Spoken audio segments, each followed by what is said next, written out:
ವೀಕ್ಷಕರೇ ನಮಸ್ಕಾರ. ಈ ವಾರದ ನ್ಯೂಸ್ ಪಂಚ್ ವಿಶೇಷ ಎಪಿಸೋಡ್ಗೆ ನಿಮ್ಮೆಲ್ಲರಿಗೂ ಸ್ವಾಗತ. ಇವತ್ತಿನ ಸಂಚಿಕೆಯಲ್ಲಿ ನಾವು ರಾಜ್ಯಾದ್ಯಂತ ತೀವ್ರ ಚರ್ಚೆಯಲ್ಲಿರುವಂತಹ ವಿಚಾರವೊಂದರ ಬಗ್ಗೆ ಮಾತಾಡಲಿಕ್ಕಿದ್ದೇವೆ. ಕಳೆದ ಕೆಲವು ದಿನಗಳಿಂದ ಎಲ್ಲ ಕಡೆಗಳಲ್ಲಿ ಚರ್ಚೆಯಲ್ಲಿರುವಂತಹ ವಿಷಯ, ಬೇರೆ ಬೇರೆ ಜಾತಿ ಸಮುದಾಯದ ಸಂಘಟನೆಗಳು ಈ ವಿಚಾರವಾಗಿ ಹೆಚ್ಚಾಗಿ ತಲೆಕೆಡಿಸಿಕೊಂಡಿರುವಂತಹ ವಿಚಾರ. ಜೊತೆಗೆ ಅದಕ್ಕಿಂತ ಹೆಚ್ಚಾಗಿ ರಾಜ್ಯ ಸರ್ಕಾರ ದೊಡ್ಡ ಮಟ್ಟಿಗೆ ತಲೆಕೆಡಿಸಿಕೊಂಡಿದೆ, ರಾಜಕೀಯ ಪಕ್ಷಗಳು ತಲೆಕೆಡಿಸಿಕೊಂಡಿದ್ದಾವೆ. ಸಾಮಾಜಿಕ ಶೈಕ್ಷಣಿಕ ಸಮೀಕ್ಷೆ ಅಂದುಕೊಂಡಂತೆ ಆದರೆ ಈ ತಿಂಗಳ 22ರಿಂದ ಸಮೀಕ್ಷೆ ಆರಂಭ ಆಗಬೇಕು. ಆಗುತ್ತೋ ಇಲ್ಲವೋ ಗೊತ್ತಿಲ್ಲ, ಯಾಕಂದ್ರೆ ಬೇಕು ಬೇಡ ಅನ್ನುವಂತಹ ಚರ್ಚೆ ಈ ಕ್ಷಣದವರೆಗೂ ಆಗ್ತಾ ಇದೆ. ಈ ಎಪಿಸೋಡ್ ನಾವು ಟೆಲಿಕಾಸ್ಟ್ ಮಾಡುವ ಹೊತ್ತಿಗೆ ನಿರ್ಧಾರ ಏನ್ ಬೇಕಾದ್ರೂ ಆಗಿರ್ಬೋದು, ಆದ್ರೆ ಒಂದಲ್ಲ ಒಂದು ದಿನ ಈ ಸಮೀಕ್ಷೆ ಆಗೋದು ನಿಶ್ಚಿತ. ಹಾಗಾಗಿ ಈ ವಿಚಾರದ ಕುರಿತಾಗಿ ಮಾತಾಡ್ತಾ ಇದ್ದೇವೆ. ಈ ವಿಷಯದ ಬಗ್ಗೆ ಮಾತಾಡಲಿಕ್ಕೆ ನಮ್ಮ ಜೊತೆಗೆ ಹಿರಿಯ ಪತ್ರಕರ್ತರು, ಪ್ರತಿನಿಧಿ ಪತ್ರಿಕೆಯ ಮೈಸೂರು ಬ್ಯೂರೋ ಚೀಫ್ ಆಗಿರುವಂತಹ ಅಜ್ಜಮಾಡ ರಮೇಶ್ ಕುಟ್ಟಪ್ಪ ಅವರಿದ್ದಾರೆ. ಕುಟ್ಟಪ್ಪ ಅವರೇ, ವೆಲ್ಕಮ್.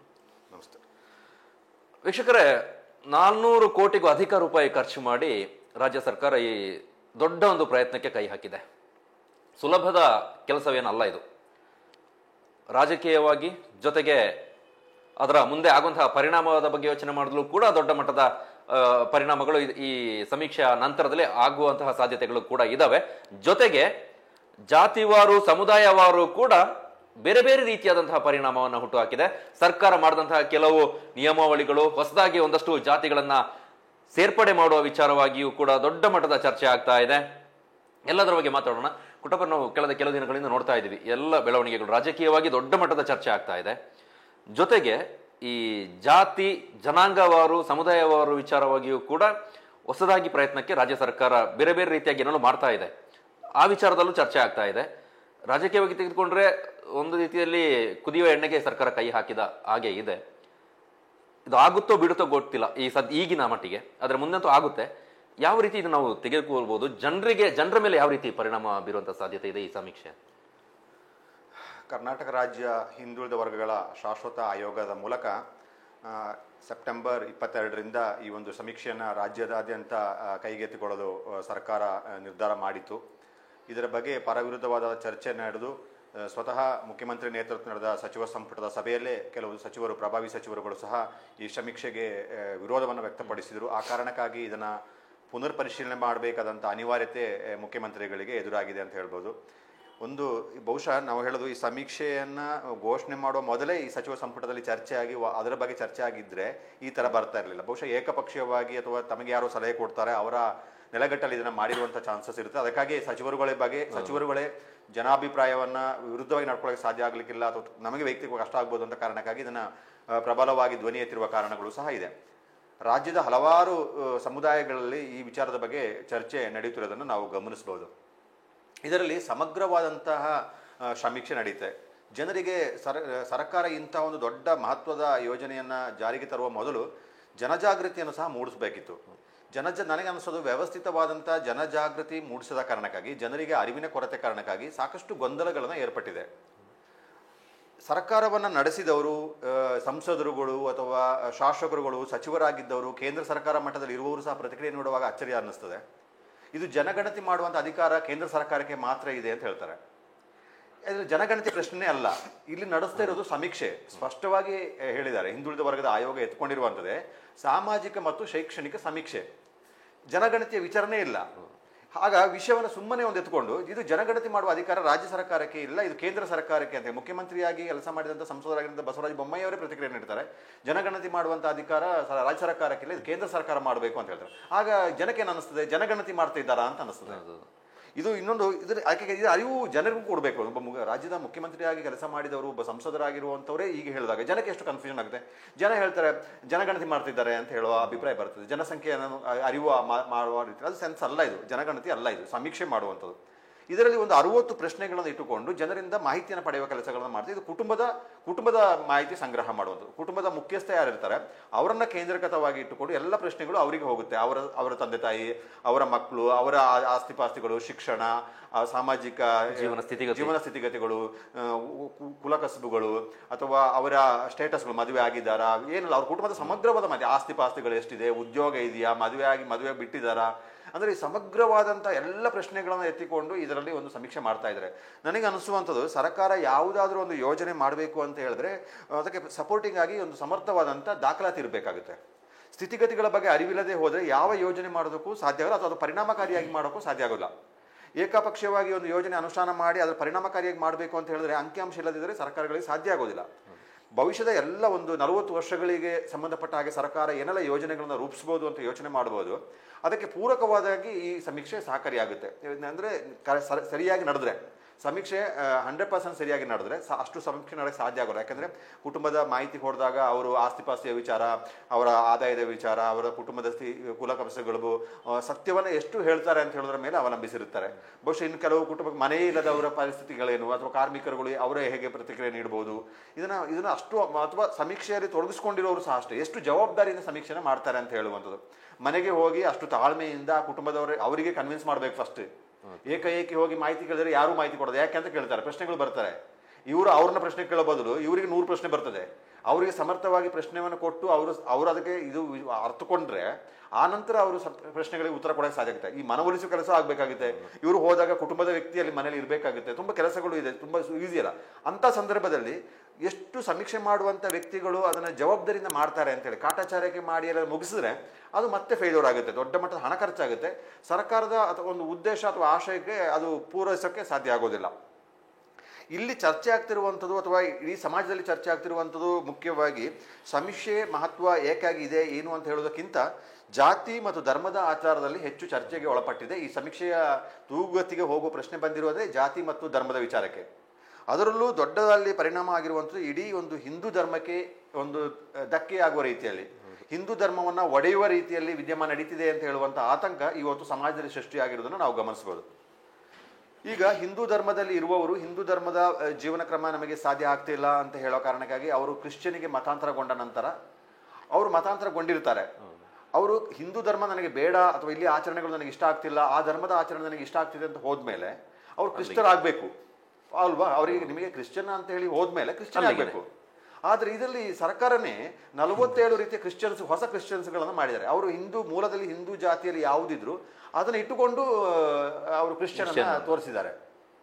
ಈಗ ಕ್ರಿಶ್ಚಿಯನ್ ಬಲಿಜ, ಕ್ರಿಶ್ಚಿಯನ್ ಬ್ರಾಹ್ಮಣ, ಕ್ರಿಶ್ಚಿಯನ್ ಒಕ್ಕಲಿಗ, ದಲಿತರಲ್ಲಿರುವ ಕ್ರಿಶ್ಚಿಯನ್ ಮಾದಿಗ, ಈ ತರ ಎಲ್ಲ ಜಾತಿಗಳನ್ನ ಹೊಸ ಜಾತಿಗಳನ್ನ ವ್ಯವಸ್ಥೆ ಮಾಡಿದ್ದಾರೆ. ಅವ್ರು ಕ್ರಿಶ್ಚಿಯನೂ ಆಗೋದಿಲ್ಲ, ಇದು ಹಿಂದೂ ಅಲ್ಲ ಕ್ರಿಶ್ಚಿಯನೂ ಅಲ್ಲ ಅಂತ ಹೇಳಿ ಅತಂತ್ರ ಸ್ಥಿತಿಗೆ ಸರ್ಕಾರವೇ ತಂದಾಗೆ ಆಗ್ತದೆ. ಇದ್ರ ಉದ್ದೇಶ ಏನಿದೆ ಅಂತ ಹೇಳೋದನ್ನ ಯೋಚನೆ ಮಾಡಬೇಕಾಗಿದೆ. ಒಂದು, ಅವರನ್ನ ಹಿಂದೂವಿಂದ ಪ್ರತ್ಯೇಕ ಮಾಡಿದಾಗ ಆಯ್ತು, ಆತ ಕ್ರಿಶ್ಚಿಯನ್ಗೆ ಸೇರಿದ ಇಲ್ಲದಾಗೂ ಆಯ್ತು, ಕ್ರಿಶ್ಚಿಯನ್ ಸೇರಿ ಇದಾದಾಗ ಆಯ್ತು. ಸೇಮ್ ಮುಸ್ಲಿಮಲ್ಲೂ ದೊಡ್ಡ ಪ್ರಮಾಣದಲ್ಲಿದೆ. ನಮ್ಮ ಕೊಡಗಿನಲ್ಲಿಗೆ ಕೊಡವ ಮುಸ್ಲಿಂ ಅಂತ ತೋರಿಸಿದ್ದಾರೆ. ಕೊಡವ ಮಾಪಳೆ ಅಂತ ಹೇಳಿ ಏನು ಜನಾಂಗದವರು ಇದ್ರು ಅವರು ಸಹ ಈ ಸಲ ಸಮೀಕ್ಷೆಯೊಳಗೆ ಕೊಡವ ಮುಸ್ಲಿಂ ಅಂತ ಹೇಳೋದನ್ನ ಸೇರಿಸಿದ್ದಾರೆ. ಅವ್ರ ಧರ್ಮ ಇಸ್ಲಾಂ ಆಗಿರುತ್ತೆ, ಜಾತಿ ಬಂದಾಗ ಕೊಡವ ಮುಸ್ಲಿಂ ಅಂತ ಇರ್ತದೆ. ಅದು ಒಂದು ಅಭಾಸನೆ ಲೆಕ್ಕದಲ್ಲಿ. ಅದು ಅವರು ಮುಸ್ಲಿಂ ಅಂತ ಕನ್ವರ್ಟ್ ಆದ ನಂತರ ಮುಸ್ಲಿಂಗೆ ಅವರ ಈಗ ಮಸೀದಿಗೆ ಹೋಗ್ತಾರೆ, ಅವರ ಮುಸ್ಲಿಂ ಆಚರಣೆಗಳನ್ನೆಲ್ಲ ಮಾಡ್ತಾರೆ, ಎಲ್ಲವೂ ಇರ್ತದೆ. ಈಗ ಅವರಿಗೆ ಇಲ್ಲಿ ಯಾವುದೋ ಒಂದು ಕಾಲಘಟ್ಟದಲ್ಲಿ ಟಿಪ್ಪು ದಾಳಿ ಸಂದರ್ಭದಲ್ಲಿ ಆದಂಥ ವಿದ್ಯಮಾನಗಳಿಂದ ಅವರು ಮತಾಂತರಗೊಂಡ ನಂತರ ಮರಳಿ ಬಂದಾಗ ಅವರನ್ನು ಕೊಡವರು ವಾಪಸ್ ಕೊಡವ ಇದಕ್ಕೆ ಸೇರಿಸಿಕೊಳ್ಳದ ಕಾರಣಕ್ಕಾಗಿ ಅವರು ಪ್ರತ್ಯೇಕವಾಗಿ ಅಸ್ತಿತ್ವ ಉಳಿಸ್ಕೊಂಡು ಇವತ್ತು ಅವರಿಗೆ ಫ್ಯಾಮಿಲಿ ನೇಮ್ಗಳಿದೆ, ಕೊಡವರ ಆಚರಣೆಗಳ ಜಮ್ಮ ಆಸ್ತಿಗಳಿದೆ, ಆ ಹಕ್ಕುದಾರಿಕೆಯಲ್ಲಿ ಕೋವಿಯನ್ನು ಪಡ್ಕೊಂಡಿರ್ತಾರೆ. ಕೆಲವು ಕಡೆ ಹಬ್ಬಗಳ ಆಚರಣೆ ಪುತ್ತರಿ ಹಬ್ಬ ಅಂತ ಕದಿರು ತೆಗೆಯುವ ಕೆಲಸಗಳನ್ನು ಮಾಡ್ತಾರೆ. ಅವರು ಆಸ್ತಿಪಾಸ್ತಿಯನ್ನು ಹೊಂದಿರೋರು ಇದ್ದಾರೆ. ಅವರಿಗೊಂದು ಅತಂತ್ರ ಇದೆ. ಅದೊಂದು ವಿಶೇಷ ಮತ್ತು ಒಂದು ಯೋಚನೆ ಮಾಡುವಂಥ ಸಬ್ಜೆಕ್ಟ್. ಆದರೂ ಸಹ ಅವರನ್ನು ಉಲ್ಲೇಖ ಮಾಡೋ ಕೊಡವ ಮುಸ್ಲಿಂ ಅಂತ ಹೇಳಿದೆ.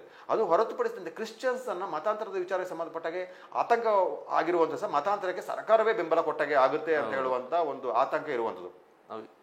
ಆ ಜನಾಂಗದವರಿಗೆ ಇಲ್ಲಿ ನಮ್ಮ ಸಂವಿಧಾನದಲ್ಲಿ ಏನಿದೆ ಸ್ಪಷ್ಟವಾಗಿದೆ. ಯಾರು ಬೇಕಾದರೂ ಯಾವ ಧರ್ಮವನ್ನು ಸ್ವೀಕರಿಸಬಹುದು ಅಂತ ಹೇಳೋದನ್ನ ಅವಕಾಶ ಕೊಟ್ಟಿದೆ. ಯಾವುದೇ ಬಲವಂತವಾದಂಥ ಮತಾಂತರಕ್ಕೆ ಎಲ್ಲೂ ಅವಕಾಶಗಳಿಲ್ಲ. ಆದರೆ ಏನಕ್ಕಾಗಿ ನನಗೆ ಅನಿಸೋದು ಈ ಸಮೀಕ್ಷೆಯ ಮೂಲಕ ಸರ್ಕಾರ ಏನು ಮಾಡಿ ಅವ್ರ ಜಾತಿಯನ್ನು ಕ್ರೈಸ್ತ ಅಂತಲೇ ಉಲ್ಲೇಖ ಮಾಡಲಿ. ಕ್ರೈಸ್ತರಿಗೆ ಕ್ರಿಶ್ಚಿಯನ್ ಧರ್ಮಕ್ಕೆ ಮತಾಂತರಗೊಂಡಿದ್ರೆ ಅವರು ಕ್ರಿಶ್ಚಿಯನ್ ಅಂತಲೇ ಮೆನ್ಷನ್ ಮಾಡಲಿ. ಆದರೆ ಸರ್ಕಾರಕ್ಕೆ ಅವರಿಗೆ ಒಳ್ಳೆ ಉದ್ದೇಶ ಇದ್ದರೆ ಯಾಕಾಗಿ ಹಿಂದೂ ಧರ್ಮವನ್ನು ಬಿಟ್ಟು ಆ ಧರ್ಮಕ್ಕೆ ಮತಾಂತರಗೊಂಡಿದ್ದಾರೆ ಅದರ ಮೂಲ ಉದ್ದೇಶವನ್ನು ಅರಿತುಕೊಳ್ಳುವ ಕೆಲಸವನ್ನು ಮಾಡಿದರೆ ಈಚೆ ಹಿಂದೂ ಸಮಾಜದನ್ನು ಏನಕ್ಕಾಗಿರ್ತದೆ? ಅಸ್ಪೃಶ್ಯತೆಯನ್ನು ಮುಂದುವರಿಸೋದಕ್ಕಾಗಿಯಾ, ಅವರನ್ನ ಸರಿಸಮಾನವಾಗಿ ಸ್ವೀಕಾರ ಮಾಡೋದಕ್ಕಾಗಿಯಾ, ಹಬ್ಬ ಹರಿದಿನಕ್ಕೆ ಅಥವಾ ದೇವಸ್ಥಾನಗಳಿಗೆ ಅವರಿಗೆ ಪ್ರವೇಶ ಕೊಡೋದಕ್ಕಾಗಿಯಾ, ಮನೆಗಳಿಗೆ ಪ್ರವೇಶ ಕೊಡೋದಕ್ಕಾಗಿಯಾ, ನಾವು ಅವರೊಟ್ಟಿಗೆ ಅಂತರವನ್ನು ಕಾಯ್ಕೊಂಡಿದ್ದೀವಿ, ಮೇಲ್ವರ್ಗ ಕೆಳವರ್ಗ ಅಂತೇಳಿ ತಾರತಮ್ಯ ಮಾಡೋದಕ್ಕಾಗಿಯಾ, ಏನಕ್ಕೆ ಅಂತ ಹೇಳುವ ಅರಿವು ಇರಬೇಕಾಗಿದೆ. ಎಲ್ಲರಿಗೂ ಗೊತ್ತಿದೆ ಏನಕ್ಕೆ ಅಂತೇಳಿ, ಎಲ್ಲರಿಗೂ ಗೊತ್ತಿದೆ. ಅವರನ್ನ ಪ್ರೀತಿ ವಿಶ್ವಾಸನ ನೋಡಿದರೆ ಅವ್ರು ಹೋಗೋ ಪ್ರಶ್ನೆ ಬರ್ತಾ ಇರಲಿಲ್ಲ. ಈಗ ಹೋದ ನಂತರ ಹೋಗ್ತಾ ಇದ್ದಾರೆ ಅಂತ ಪ್ರಶ್ನೆ ಮಾಡಿ ಏನು ಪ್ರಯೋಜನವೂ ಆಗೋದಿಲ್ಲ. ಆದರೆ ಅರ್ಥಕೊಳ್ಬೇಕಾಗಿಲ್ಲ. ಅಧಿಕೃತವಾದಂಥ ಮಾಹಿತಿ ಬಂದರೆ ಯಾವ ಕಾಲಕ್ಕೂ ಒಂದು ರೆಕಾರ್ಡ್ ಆಗಿ ಉಳಿತದೆ, ಅಥವಾ ಹಿಂದೂ ಸಮಾಜಕ್ಕೂ ಅದನ್ನು ತಿದ್ದುಕೊಳ್ಳೋಕೆ ಸಾಧ್ಯ ಆಗುವಂಥ ಅವಕಾಶಗಳಾಗುತ್ತೆ. ಆದರೆ ಇನ್ನು ಹೊಸ ಒಂದು ಜಾತಿ ಸೃಷ್ಟಿ ಮಾಡುವಂಥ ಸಹ ಸರಿಯಲ್ಲ. 47 ಕ್ರಿಶ್ಚಿಯನ್ ಕನ್ವರ್ಟ್ ಆದವ್ರದ್ದು ಜಾತಿ ಮಾಡಿದ ಹಾಗೆಯೇ 331 ಜಾತಿಯನ್ನು ಹೊಸದಾಗಿ ಸೃಷ್ಟಿ ಮಾಡಿರೋದನ್ನು ಗಮನಿಸಬಹುದು. ಸರ್ಕಾರವೇ ಅವಕಾಶ ಕೊಟ್ಟಾಗಿರುತ್ತದೆ. ಈಗ ಸ್ವೇಚ್ಛಾಚಾರವಾಗಿ ಮಾಡುವಾಗ ಅವರವರು ಯಾರನ್ನು ಬೇಕು ಹೇಳುವ ರೀತಿಯಲ್ಲಿ ಒಂದು ಅವಕಾಶ ಮಾಡಿಕೊಟ್ಟಾಗ ಈ ಥರ ಅಂತ ಮೆನ್ಷನ್ ಮಾಡ್ತಾರೆ. ಈ ಥರ ಅಂದರೆ ಅವರವ್ರ ಇಷ್ಟದ ಮೇಲೆ ಮಾಡಬೇಕು. ಜನಾಭಿಪ್ರಾಯ ವಿಭಿನ್ನವಾಗಿದೆ. ಅದು ಸೋಷಿಯಲ್ ಮೀಡಿಯಾದ ಪರ್ವ ಬಂದ ನಂತರ ಎಲ್ಲರೂ ಮಾತನಾಡುವವರೇ, ಎಲ್ಲ ವಿಚಾರಗಳ ಬಗ್ಗೆ ಎಲ್ಲರೂ ಅವರವರದೇ ವ್ಯಾಖ್ಯಾನವನ್ನು ಕೊಡುವಂಥದ್ದೇ, ವಿಚಿತ್ರವಾದ ವ್ಯಾಖ್ಯಾನ ಕೊಡ್ತಾರೆ. ಈಗ ಕೆಲವರು ನಾನು ಗಮನಿಸ್ತಾ ಇದ್ದೆ, ಇತರೆ ಅಂತ ಹಾಕಿದಲ್ಲಿ ಇತರೆ ಅಂತ ಈಗ ಧರ್ಮ ಅಥವಾ ಜಾತಿಯಲ್ಲಿ ಅದರ ಇಂಥ ಜಾತಿ ಉಲ್ಲೇಖ ಇದೆ, ಇಂಥ ಧರ್ಮ ಇದೆ, ಈ ಥರ ಇದೆ, ಅಲ್ಲಿ ಎಂತ ಟಿಕ್ ಮಾಡೋದು ಅಂತ ಹೇಳ್ತಾರೆ. ಅಲ್ಲಿ ಬರೆಯುವಂಥ ಅವಕಾಶ ಇದೆ ಅಂತ ಹೇಳೋದು ಗೊತ್ತಿಲ್ಲ. ಈಗ ನೀವು ಏನು ಓದಿದಿರ ಅಂತ ಹೇಳೋ ಅಲ್ಲಿ ಏನಿದೆ ಅಷ್ಟೇ ಮಾತ್ರ ಟಿಕ್ ಮಾಡೋಕ್ಕಿಲ್ಲ. ಇದು ನಾವು ಬರೆಯುವಂಥ ಅವಕಾಶವೂ ಇದೆ. ನಾವು ಏನು ಅಂತಂದ್ರೆ ಅಲ್ಲಿ ಮೆನ್ಷನ್ ಮಾಡೋಕ್ಕೆ ಅವಕಾಶಗಳಿದೆ, ಇಲ್ಲ ಅಂತಿಲ್ಲ. ಆದರೆ ಇಲ್ಲದ ಪ್ರಶ್ನೆಗಳನ್ನು ಎತ್ಕೊಂಡು ಗೊಂದಲವನ್ನು ಸೃಷ್ಟಿ ಮಾಡಿಸುವ ಕೆಲಸಗಳು ಸಹ ಕೆಲವೊಂದು ಕಡೆ ಆಗುವಂಥದ್ದು. ಇನ್ನು ಧರ್ಮದ ನೆಲೆಗಟ್ಟಿನಲ್ಲಿ ಬಂದಾಗ ಧರ್ಮದ ವಿಚಾರನೇ ಹೆಚ್ಚು ಇವತ್ತು ಚರ್ಚೆ ಆಗ್ತಿರುವಂಥದ್ದು. ವೀರಶೈವ ಲಿಂಗಾಯತ ಧರ್ಮ ಸಂಬಂಧಪಟ್ಟ ಹಾಗೆ ಚರ್ಚೆ ಆಗ್ತಾ ಇದೆ. ಹಿಂದೂ ಧರ್ಮದಲ್ಲಿರುವಂಥ ರಾಜ್ಯದಲ್ಲಿರುವಂಥ ದೊಡ್ಡ ಜನಸಂಖ್ಯೆಯಲ್ಲಿ ಇರುವಂಥವರು ವೀರಶೈವ ಲಿಂಗಾಯತ ಸಮುದಾಯದವರು. ಕೋಟ್ಯಾಂತರ ಜನಸಂಖ್ಯೆಯಲ್ಲಿ ವೀರಶೈವ ಲಿಂಗಾಯತರು ರಾಜ್ಯದೊಳಗೆ ಇದ್ದಾರೆ.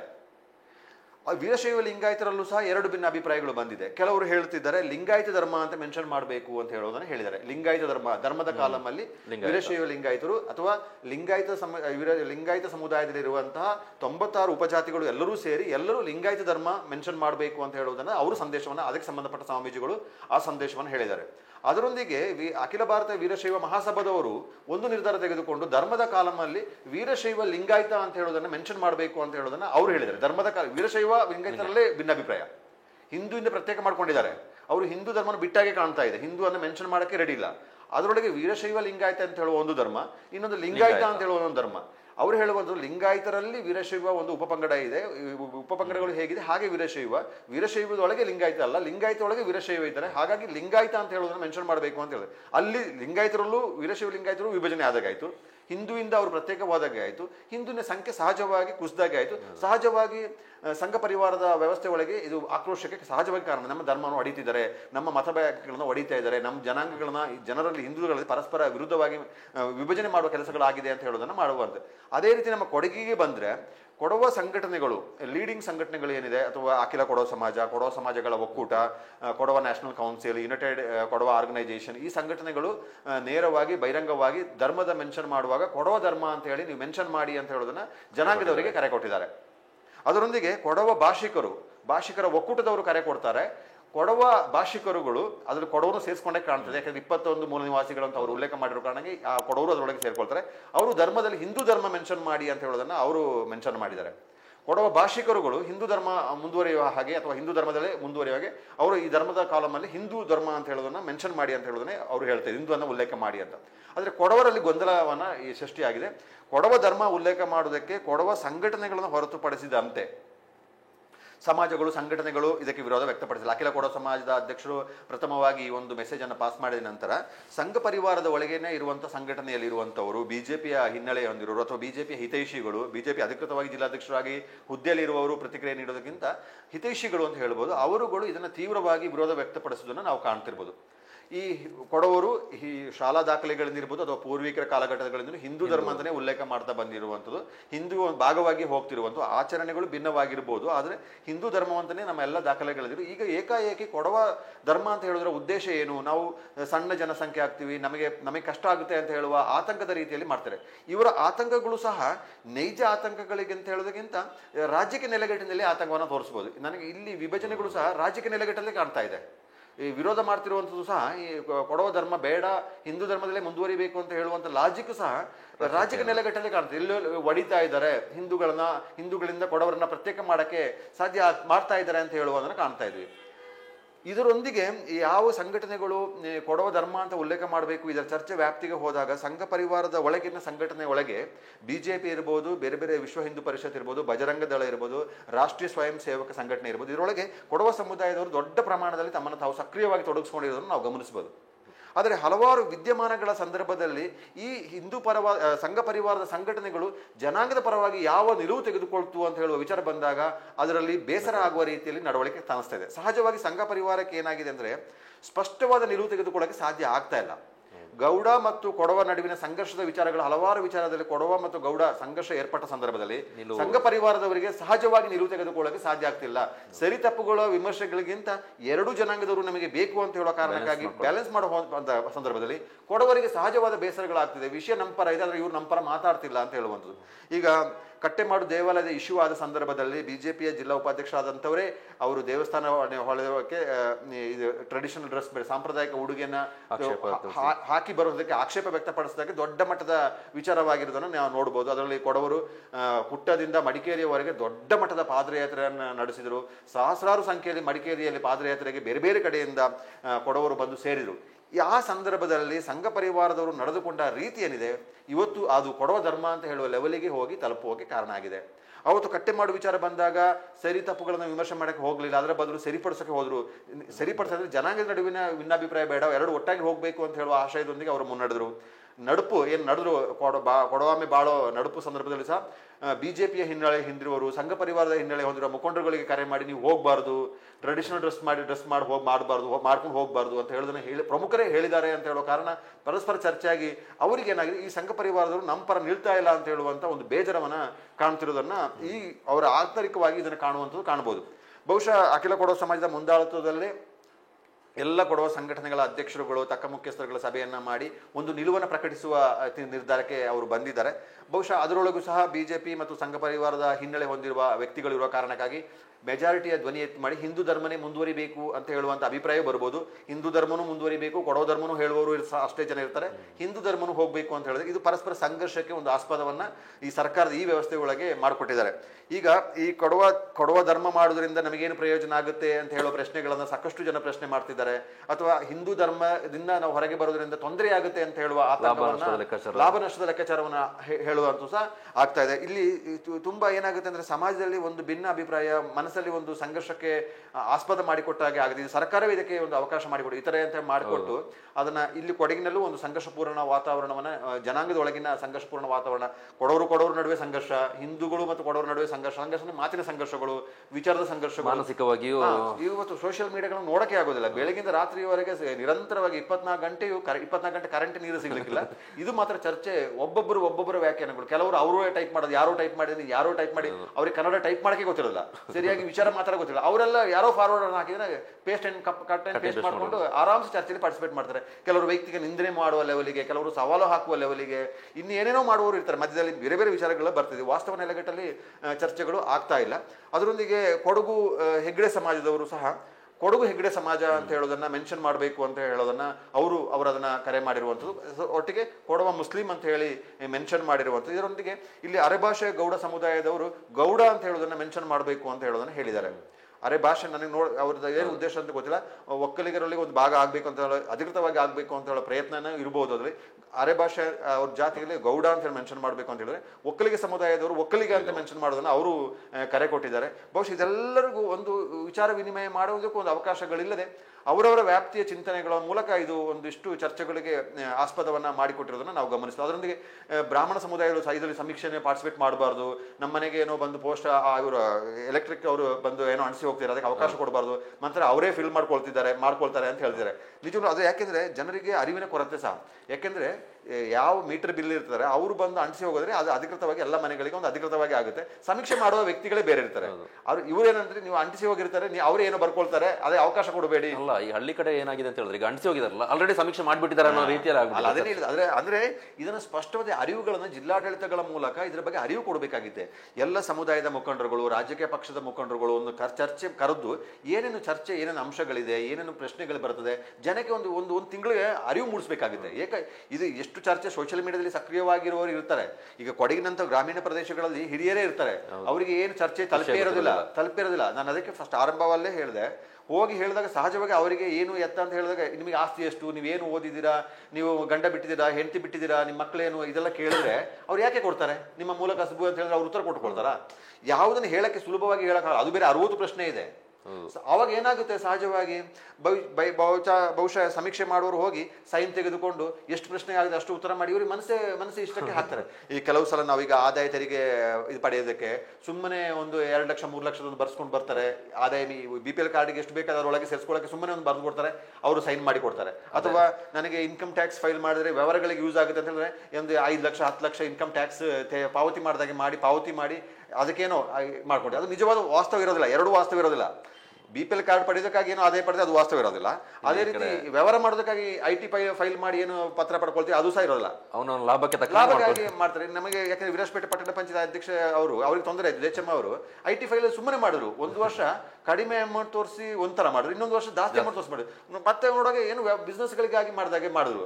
ವ್ಯವಹಾರದಲ್ಲಿ ಸುಮ್ಮನೆ ತೋರಿಸ್ಕೊಂಡಾಗ ಸೀರಿಯಸ್ನೆಸ್ ಆಗಿ ಅಲ್ಲ. ಮತ್ತೆ ಅವರು ಚುನಾವಣಾ ಸ್ಪರ್ಧೆ ಬಂದಾಗ IT ಫೈಲ್ ಮಾಡೋರಿಗೆ ಇಲ್ಲ ಅಂತ ಹೇಳುವಾಗ ಮತ್ತೆ ಅವರಿಗೆ ಒಂದು ಕೋರ್ಟ್ ಕಚೇರಿ ಅಂತ ಹೇಳುವ ಅಥವಾ ಅದರ ಬಗ್ಗೆ ಆಕ್ಷೇಪ ಬರುವಂಥದ್ದು ಸಹ ಆಯ್ತು. ಅಂದ್ರೆ ಅದು ವಾಸ್ತವ ನೆಲೆಯಲ್ಲಿ ಅಲ್ಲದ ರೀತಿಯಲ್ಲಿ ವಿಚಾರ ಹೋಗಿದ್ದಕ್ಕೆ ಇಷ್ಟೆಲ್ಲ ವಿಚಾರಗಳು ಗೊಂದಲ ಆಗ್ತಿರೋದ್ರಿಂದ ಮುಂದೆ ಒಂದು ವೇಳೆ ಸಮೀಕ್ಷೆ ಆಗಿ ಎಲ್ಲವೂ ಔಟ್ಪುಟ್ ಸಿಕ್ಕಿದ ನಂತರದಲ್ಲಿ ಅದರಲ್ಲಿ ಒಂದು ಪಕ್ಕ ಕ್ಲಾರಿಟಿ ಸಿಗೋ ಸಾಧ್ಯತೆ ಎಷ್ಟರೊಟ್ಟಿಗೆ ಸತ್ಯತೆ ಇರುತ್ತೆ ಅದರಲ್ಲಿ? ಅಲ್ಲ, ಅದನ್ನೇ ಚೆನ್ನಾಗಿ ಮಾಡಿದ್ರೆ ನಿಜವಾಗ್ಲೂ ಒಳ್ಳೆಯ ಸಮೀಕ್ಷೆ, ಉದ್ದೇಶ ಚೆನ್ನಾಗಿ ಇಟ್ಕೊಂಡು ಮಾಡಿದ್ರೆ ಚೆನ್ನಾಗಿರುತ್ತೆ. ನನಗೆ ಅನಿಸುವಂಥದ್ದು ಏನು 331 ಜಾತಿ ಹೊಸದಾಗಿ ಸೇರ್ಪಡೆ ಮಾಡೋಕೆ ಅವಕಾಶ ಕೊಟ್ಟಿದ್ದಾರೆ, ಅದನ್ನು ತೆಗಿಬೇಕಾಗುತ್ತೆ. ಧರ್ಮದ ವಿಚಾರದಲ್ಲೂ ಸಹ ಅಷ್ಟೇ, ಅದು ಹೊಸದಾಗಿ ಮಾಡುವ ವ್ಯವಸ್ಥೆಗೆ ತೆಗಿಬೇಕಾಗುತ್ತೆ. ಯಾಕೆಂದರೆ ಸರ್ಕಾರವೇ ಅಧಿಕೃತವಾಗಿ ಅದಕ್ಕೆ ಅವಕಾಶ ಮಾಡಿಕೊಟ್ಟು ಸಂಘರ್ಷ ಮಾಡೋದಕ್ಕೆ ಯಾಕೆ ಅವಕಾಶ ಕೊಡಬೇಕು? ಈಗ ಹಿಂದೆ ಹೇಳ್ತಿದ್ರು ಕೊಡವ ಸಮೀಕ್ಷೆ ಬಂದಾಗ, ಮಾತೃಭಾಷೆ ವಿಷಯ ಬಂದಾಗ ಕೊಡವ ಅಂತ ಹೇಳಿದ್ರೆ ಸಮೀಕ್ಷೆ ಅವರು ಒಪ್ತಾ ಇರಲಿಲ್ಲ ಅಂತೆ. ಯಾಕೆಂದ್ರೆ ಅದು ನಮ್ಮ ಗೈಡ್ಲೈನ್ಸ್ ಅಲ್ಲಿ ಅದಿಲ್ಲ, ಇರುವುದನ್ನೇ ನೀವು ಸೆಲೆಕ್ಟ್ ಮಾಡ್ಕೊಳ್ಬೇಕು ಅಂತ. ಕನ್ನಡ ಮಾತೃಭಾಷೆ ಅಂತ ಹೇಳಿ ಕೊಡವರು ಎಲ್ಲರೂ ಮೆನ್ಷನ್ ಮಾಡ್ತಾ ಇದ್ರು ಅಂತ ಹೇಳ್ತಿದ್ರು. ಕೊಡವರ ಮಾತೃಭಾಷೆ ಯಾವ್ದು ಅಂತ ಹೇಳುವಾಗ ಕನ್ನಡ ಅಂತ ಹೇಳಿ ಹಾಕ್ತಿದ್ರು ಅಂತ. ಇವಾಗ ಕೊಡವ ಅಧಿಕೃತವಾಗಿ ಮಾತೃಭಾಷೆಯಲ್ಲಿ ಕೊಡವ ಅಂತ ಉಲ್ಲೇಖ ಇದೆ. ಈಗ ಮಾತೃಭಾಷೆಯಲ್ಲಿ ಕೊಡವ ಅಂತ ಗುರುತಿಸ್ಕೊಳ್ಳೋಕೆ ಒಂದು ಅವಕಾಶ ಸಿಕ್ಕಿದೆ. ಅದಕ್ಕೆ ಸರ್ಕಾರ ಏನಾದ್ರು ಮಾಡಬೇಕು ಅಂದರೆ ಸಮಾಜದ ಮುಂದೆ ಚರ್ಚೆಗೆ ಇಟ್ಟು ಅಥವಾ ಶಾಸನ ಸಭೆಯೊಳಗೆ ಇದ್ರ ಬಗ್ಗೆ ಚರ್ಚೆ ಮಾಡಿ ಇಂಥ ಮಸೂದೆಗಳೆಲ್ಲ ಧ್ವನಿಮತದಲ್ಲಿ ಆಗೋಗುತ್ತೆ. ಪ್ರತಿಪಕ್ಷಗಳು ಸಹ ಅಷ್ಟೇ ಗಂಭೀರವಾಗಿ ವಿಚಾರವನ್ನು ಚರ್ಚೆ ಮಾಡೋದು. ಇವರಿಗೆ ಬೋರ್ ಸಬ್ಜೆಕ್ಟ್ ತರ ಅಥವಾ ನಮಗೆ ಯಾಕೆ ಉಸಾಬರಿ ಅಂತ ಹೇಳೋ ಬೇರೆ ಬೇರೆ ಕಾರಣ ಇಟ್ಕೊಂಡು ಇದರಲ್ಲಿ ಧ್ವನಿಮತದಲ್ಲಿ ಆಗೋದು. ಏನೋ ಗಲಾಟೆ ತೆಗೆದು ಹೋಗಿರ್ತಾರೆ. ಕೊನೆಯ ದಿನದಲ್ಲಿ 10-20 ಮಸೂದೆಗಳು ಪಾಸ್ ಆಗಿರುತ್ತೆ. ಮಸೂದೆಯಲ್ಲಿ ಏನಿದೆ ಅಂತಲೇ ಅರಿವಾಗೋದಿಲ್ಲ.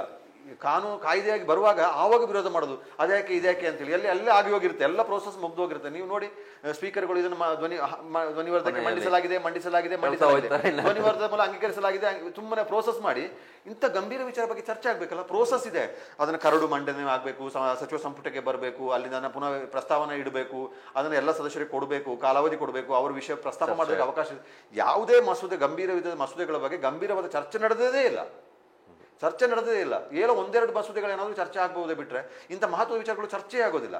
ಇದು ನಿಜವಾಗ್ಲೂ ನೋಡಿ, ಹಿಂದೆ ಸಹ ಸಮೀಕ್ಷೆಗಳು ಮಾಡಿದಾಗ ಸರ್ಕಾರ ನಿಮಗೆ ಗೊತ್ತಿದೆ, ಜನಸಂಖ್ಯೆ ಆಧಾರದಲ್ಲಿ ಒಕ್ಕಲಿಗ ಸಮುದಾಯದವರು ಇರ್ಬೋದು, ವೀರಶೈವ ಸಮಾಜ ಇರ್ಬೋದು, ಇವರು ಸಮೀಕ್ಷೆ ವರದಿ ಮಾಡೋಕ್ಕೆ ಬಹಿರಂಗಪಡಿಸೋಕೆ ಬಿಡಲಿಲ್ಲ. ಕಾಂತರಾಜು ವರದಿಯನ್ನು ಅಧಿಕೃತವಾಗಿ ತೆಗೆದುಕೊಳ್ಳೋಕೆ ಬಿಡಲಿಲ್ಲ. ಅಂದ್ರೆ ಸಮೀಕ್ಷೆ ತೆಗೆದುಕೊಳ್ತಾರೆ. ಆಂತರಿಕವಾಗಿ ಸರ್ಕಾರ ನಡೆಸುವವರಿಗೆ, ಆಡಳಿತ ಪಕ್ಷದವರಿಗೆ, ಪ್ರತಿಪಕ್ಷದವರಿಗೆ, ಆಡಳಿತ ವ್ಯವಸ್ಥೆಗೆ ಮಾಹಿತಿ ಇರ್ತದೆ. ಅವರಿಗಾಗಿ ಮಾಹಿತಿ ಕೊಡೋಕೆ ಕೋಟ್ಯಾಂತರ ರೂಪಾಯಿ ಖರ್ಚು ಮಾಡೋ ಅಗತ್ಯತೆಗಳಿಲ್ಲ.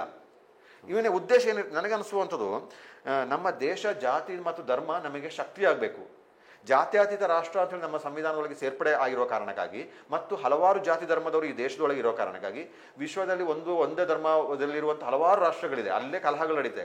ಇಲ್ಲಿ ಬಹುಸಂಸ್ಕೃತಿ ದೇಶ ಇರುವ ಕಾರಣಕ್ಕಾಗಿ ಹಲವಾರು ಧರ್ಮಗಳು, ಜಾತಿಗಳು, ನೂರಾರು ಜಾತಿಗಳು ಇರುವ ಕಾರಣಕ್ಕಾಗಿ ಇವೆಲ್ಲವೂ ನಮಗೆ ಶಕ್ತಿ ಆಗಬೇಕಾಗಿದೆ. ವಿಭಿನ್ನತೆಯಲ್ಲಿ ಇರುವುದರಿಂದ ಅದು ವಿಭಿನ್ನತೆಯಲ್ಲಿ ಏಕತೆಯನ್ನು ಮೂಡಿಸಿಕೊಳ್ಳುವಂಥ ಅವಕಾಶ ನಮ್ಮ ದೇಶದೊಳಗಿದೆ. ಪ್ರತಿಯೊಂದು ಆಚರಣೆ ಇರಬೇಕು. ಆದರೆ ಆರ್ಥಿಕ ನೆಲೆಗಟ್ಟಿನಲ್ಲಿ ಎಲ್ಲ ಜಾತಿ ಧರ್ಮದಲ್ಲಿರುವಂಥ ಆರ್ಥಿಕವಾಗಿ ದುರ್ಬಲರಾಗಿರುವವರಿಗೆ ಏನೇನು ಅಗತ್ಯತೆ ಇದೆ ಅಂತ ಹೇಳೋದನ್ನ ಸರ್ಕಾರ ಯೋಜನೆಯನ್ನು ರೂಪಿಸಬೇಕಾಗಿದೆ. ಈ ಸಂದರ್ಭದಲ್ಲಿ ಜಾತಿ ಧರ್ಮವನ್ನು ಬದಿಗಿಟ್ಟು ಆರ್ಥಿಕ ಸ್ಥಿತಿಗತಿ ಆಧಾರದಲ್ಲಿ ಎಲ್ಲ ಯೋಜನೆಗಳನ್ನ ರೂಪಿಸುವ ಕೆಲಸಗಳಿರಬೇಕು. ನಮಗೆ ಈಗ ಮೀಸಲಾತಿಗಳ ವಿರೋಧ ಮಾಡ್ತಾರೆ. ಸಾಮಾಜಿಕವಾಗಿ ಅಸ್ಪೃಶ್ಯತೆ ಇನ್ನೂ ನಮ್ಮ ಸಮಾಜದೊಳಗಿದೆ. ಹಿಂದಿನ ತೀವ್ರ ಸ್ವರೂಪದಲ್ಲಿ ಇರಲಿಕ್ಕಿಲ್ಲ. ಇವತ್ತಿಗೂ ಸಹ ದೇವಸ್ಥಾನಕ್ಕೆ ಪ್ರವೇಶ ಮಾಡೋದಕ್ಕೆ ಅವಕಾಶ ಇಲ್ಲದೆ ಎಷ್ಟೋ ಸಮುದಾಯಗಳು ಇವತ್ತೂ ಇದೆ. ಮನೆಗಳೊಳಗೆ ಸೇರಿಸದ ಸಮುದಾಯದವರು ಎಷ್ಟೋ ಜನ ಇದ್ದಾರೆ. ಹೋಟೆಲ್ ಬಹುಶಃ ಸಾರ್ವಜನಿಕ ಹೋಟೆಲ್ಗಳಲ್ಲಿ ಆ ಭಾವನೆ ಇಲ್ಲ, ಹೋಟೆಲ್ ಭಾವನೆಗಳಿದೆ. ಟೆಂಪಲ್ಗಳಲ್ಲಿ ಇದ್ದೇ ಇದೆ. ಹಲವಾರು ಆಚರಣೆಗಳಲ್ಲಿ, ಊರುಗಳಲ್ಲಿ ಇವತ್ತಿಗೂ ಸಹ ಬಹಿರಂಗವಾಗಿ ಗೊತ್ತಿರ್ಲಿಕ್ಕಿಲ್ಲ. ಸಹಜವಾಗಿ ಅಷ್ಟು ಸಮುದಾಯದವರೇ ಹೋಗೋದಿಲ್ಲ. ಈಗ ದೇವಸ್ಥಾನಕ್ಕೆ ಹೋಗಿ ಅಂತ ಹೇಳಿದ್ರು ಅವ್ರು ಹೋಗಲ್ಲ. ಈಗ ಪ್ರವಾಸ ಹೋದಾಗ ಎಲ್ಲರೂ ಯಾವ ಸಾರ್ವಜನಿಕವಾಗಿ ಸರ್ಕಾರಿ ಆ ದೇವಸ್ಥಾನ ಅಸ್ಪೃಶ್ಯತೆಗಳು ಸಂಪೂರ್ಣವಾಗಿ ತೊಡೆದು ಹೋಗ್ಬೇಕಾಗುತ್ತೆ. ಅದಕ್ಕೆ ಪೂರಕವಾಗಿ ಸಾಮಾಜಿಕವಾಗಿ ಎಲ್ಲರೂ ನಾವು ಗುಡಿಸ್ಕೊಳ್ಳುವ ಹಾಗೆ ಗೌರವಯುತವಾಗಿ ಸಮಾಜದಲ್ಲಿ ಬದುಕುವ ರೀತಿಯಲ್ಲಿ ಇದ್ದಾಗ ಸಹಜವಾಗಿ ನಮಗೆ ನೆಕ್ಸ್ಟ್ ಆರ್ಥಿಕವಾಗಿ ದುರ್ಬಲರಾಗಿರುವವರು ಯಾರಿರ್ತಾರೆ ಅವರಿಗೆ ಏನೇನು ಮಾಡಬೇಕು, ಶಿಕ್ಷಣಕ್ಕೆ ಆಗಿ ಏನು ಮಾಡಬೇಕು, ಉದ್ಯೋಗ ಅವಕಾಶಗಳಿಗಾಗಿ ಏನು ಮಾಡಬೇಕು, ವ್ಯವಹಾರದಲ್ಲಿ ಅವರಿಗೆ ಹೇಗೆ ಸಪೋರ್ಟ್ ಮಾಡಬೇಕು ಅಂತ ಹೇಳೋದನ್ನ ಸರ್ಕಾರ ಯೋಜನೆಗಳನ್ನ ರೂಪಿಸಬೇಕಾಗಿದೆ. ಮತ್ತೆ ಜಾತಿಯ ನೆಲೆಗಟ್ಟಿನಲ್ಲಿ ಮತ್ತೆ ಯೋಜನೆ ರೂಪಿಸುವಂಥದ್ದು, ಜಾತಿಯ ನೆಲೆಗಟ್ಟಲ್ಲಿ ಅದನ್ನು ಸವಲತ್ತನ್ನು ಪಡ್ಕೊಳ್ಳುವಂಥದ್ದು, ಧರ್ಮದ ನೆಲೆಗಟ್ಟಲ್ಲಿ ಅದು ಪಡ್ಕೊಳ್ಳೋ ಹೋದ್ರೆ ರಾಜಕೀಯ ಇರುತ್ತೆ. ಇವಾಗ ಕಾಂಗ್ರೆಸ್ ಸರ್ಕಾರ ಇದ್ರೆ ಅವರಿಗೆ ಯಾವ ವೋಟ್ ಬ್ಯಾಂಕ್ ಇರುತ್ತೆ ಅವರಿಗೆ ಮಾಡ್ತಾರೆ. ಬಿಜೆಪಿ ಬಂದಾಗ ಬಿಜೆಪಿ ಅವರ ವೋಟ್ ಬ್ಯಾಂಕ್ಗಳು ಯಾರಿರ್ತಾರೆ ಅವರಿಗೆ ಅವರು ಮಾಡುವ ಕೆಲಸಗಳಿಗೆ ಹೋಗ್ತಾರೆ. ಈ ರಾಜಕೀಯವನ್ನ ಮಾಡುವಾಗಲೂ ಸಹ ಜಾತಿ ಧರ್ಮದ ರಾಜಕೀಯ ಮಾಡಿದ್ರೆ ಒಂದು ಹೇಸಿಗೆ ಅನಿಸ್ತದೆ, ಅಥವಾ ಮಾತಾಡೋದಕ್ಕೆ ಕಷ್ಟ ಅಂತ ಹೇಳುವ ವಾತಾವರಣ ಆಗುತ್ತೆ. ಈಗ ಕೆಲವು ವಿಚಾರಗಳಿಗೆ ನೋಡಿ, ಈಗ ವೀರಶೈವ ಲಿಂಗಾಯತ ವಿಚಾರ ಇರ್ಬೋದು, ಕೊಡವ ವಿಚಾರಗಳಿರ್ಬೋದು, ಬೇರೆ ಜನಾಂಗಗಳ ವಿಚಾರಗಳು ಬಂದಾಗ ಸಹ ತುಂಬ ಜನ ಒಂದು ಅಡ್ಡಕತ್ತಿರ್ತಾರೆ. ಹೇಗೆ ಮಾತಾಡೋದು, ನಾವು ಶತ್ರುತ್ವ ಆಗುತ್ತೆ, ಅಥವಾ ಅವರ ನಮ್ಮನ್ನು ಟಾರ್ಗೆಟ್ ಮಾಡ್ತಾರೆ ಅಂತ ಹೇಳೋ ಕಾರಣಕ್ಕೆ ವಿಚಾರ ಚರ್ಚೆ ಮಾಡೋರೇ ಇಲ್ಲ. ಈಗ ನೋಡಿ, ನಾವು ಇಲ್ಲಿ ಸೋಷಿಯಲ್ ಮೀಡಿಯಾಗಳೆಲ್ಲ ಚರ್ಚೆ ಮಾಡ್ತಾರೆ.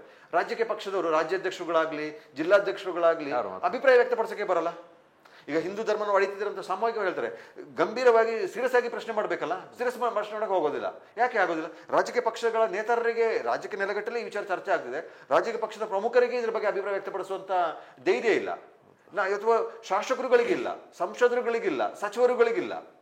ಅವರಿಗೆ ವೋಟ್ ಬ್ಯಾಂಕ್ ತೊಂದರೆ ಆಗದಾಗಿ ನೋಡೋದಕ್ಕೆ ಎಲ್ಲೇನು ಮಾತಾಡಿ ಯಾರು ಬಿಟ್ಟರೆ ಬಹಿರಂಗವಾಗಿ ಇದರ ಬಗ್ಗೆ ಮಾತಾಡೋಕೆ ಧೈರ್ಯವೇ ಮಾಡೋದಿಲ್ಲ. ಹಾಗಾದ್ರೆ ಯಾರು ಇದನ್ನು ಮಾತಾಡುವಂಥದ್ದು? ನಾನು ಹೇಳುವಂಥದ್ದು, ನನ್ನ ವಿಚಾರಧಾರೆಯು ಏನಂದ್ರೆ ಪ್ರತಿಯೊಬ್ಬರು ಉಳಿಬೇಕಾದ್ರು, ಪ್ರತಿಯೊಂದರ ಆಚಾರ ವಿಚಾರಣೆಗಳು, ಭಾಷೆಗಳು, ಸಂಸ್ಕೃತಿಗಳು, ಜೀವನ ಕ್ರಮಗಳು ಎಲ್ಲವೂ ಇರಬೇಕು. ಅದು ಗೌರವಿತವಾಗಿ ನಡೆಯುವ ರೀತಿಯಲ್ಲಿ ಒಂದು ವ್ಯವಸ್ಥೆ, ಸಮಾಜ ಸೃಷ್ಟಿ ಮಾಡಬೇಕು. ಅದನ್ನು ಮಾಡುವಂಥ ಕೆಲಸ ಯಾರು? ಸರ್ಕಾರ ನಡೆಸುವವರು ಮಾಡಬೇಕು. ಸರ್ಕಾರ ನಡೆಸುವವರೇ ಒಡೆಯುವ ಕೆಲಸಗಳಿಗೆ ಕೈ ಹಾಕಿದಾಗ ಸಹಜವಾಗಿ ಬೇಜಾರಾಗುತ್ತೆ. ಈಗ ಹಿಂದೂ ಸಮಾಜದಲ್ಲಿರುವಂಥ ನ್ಯೂನತೆಗಳೇನಿದೆ ಅದನ್ನು ಸರಿಪಡಿಸುವ ನಿಟ್ಟಿನಲ್ಲಿ ಕೆಲಸಗಳಾಗಲಿ, ಅದನ್ನೇನು ತಪ್ಪು ಅಲ್ಲ. ಅಸ್ಪೃಶ್ಯತೆ ನಿವಾರಣೆ ಆಗಲಿ, ತಾರತಮ್ಯಗಳು ನಿವಾರಣೆ ಆಗಲಿ, ಎಲ್ಲವೂ ಸರಿಯಾಗಲಿ.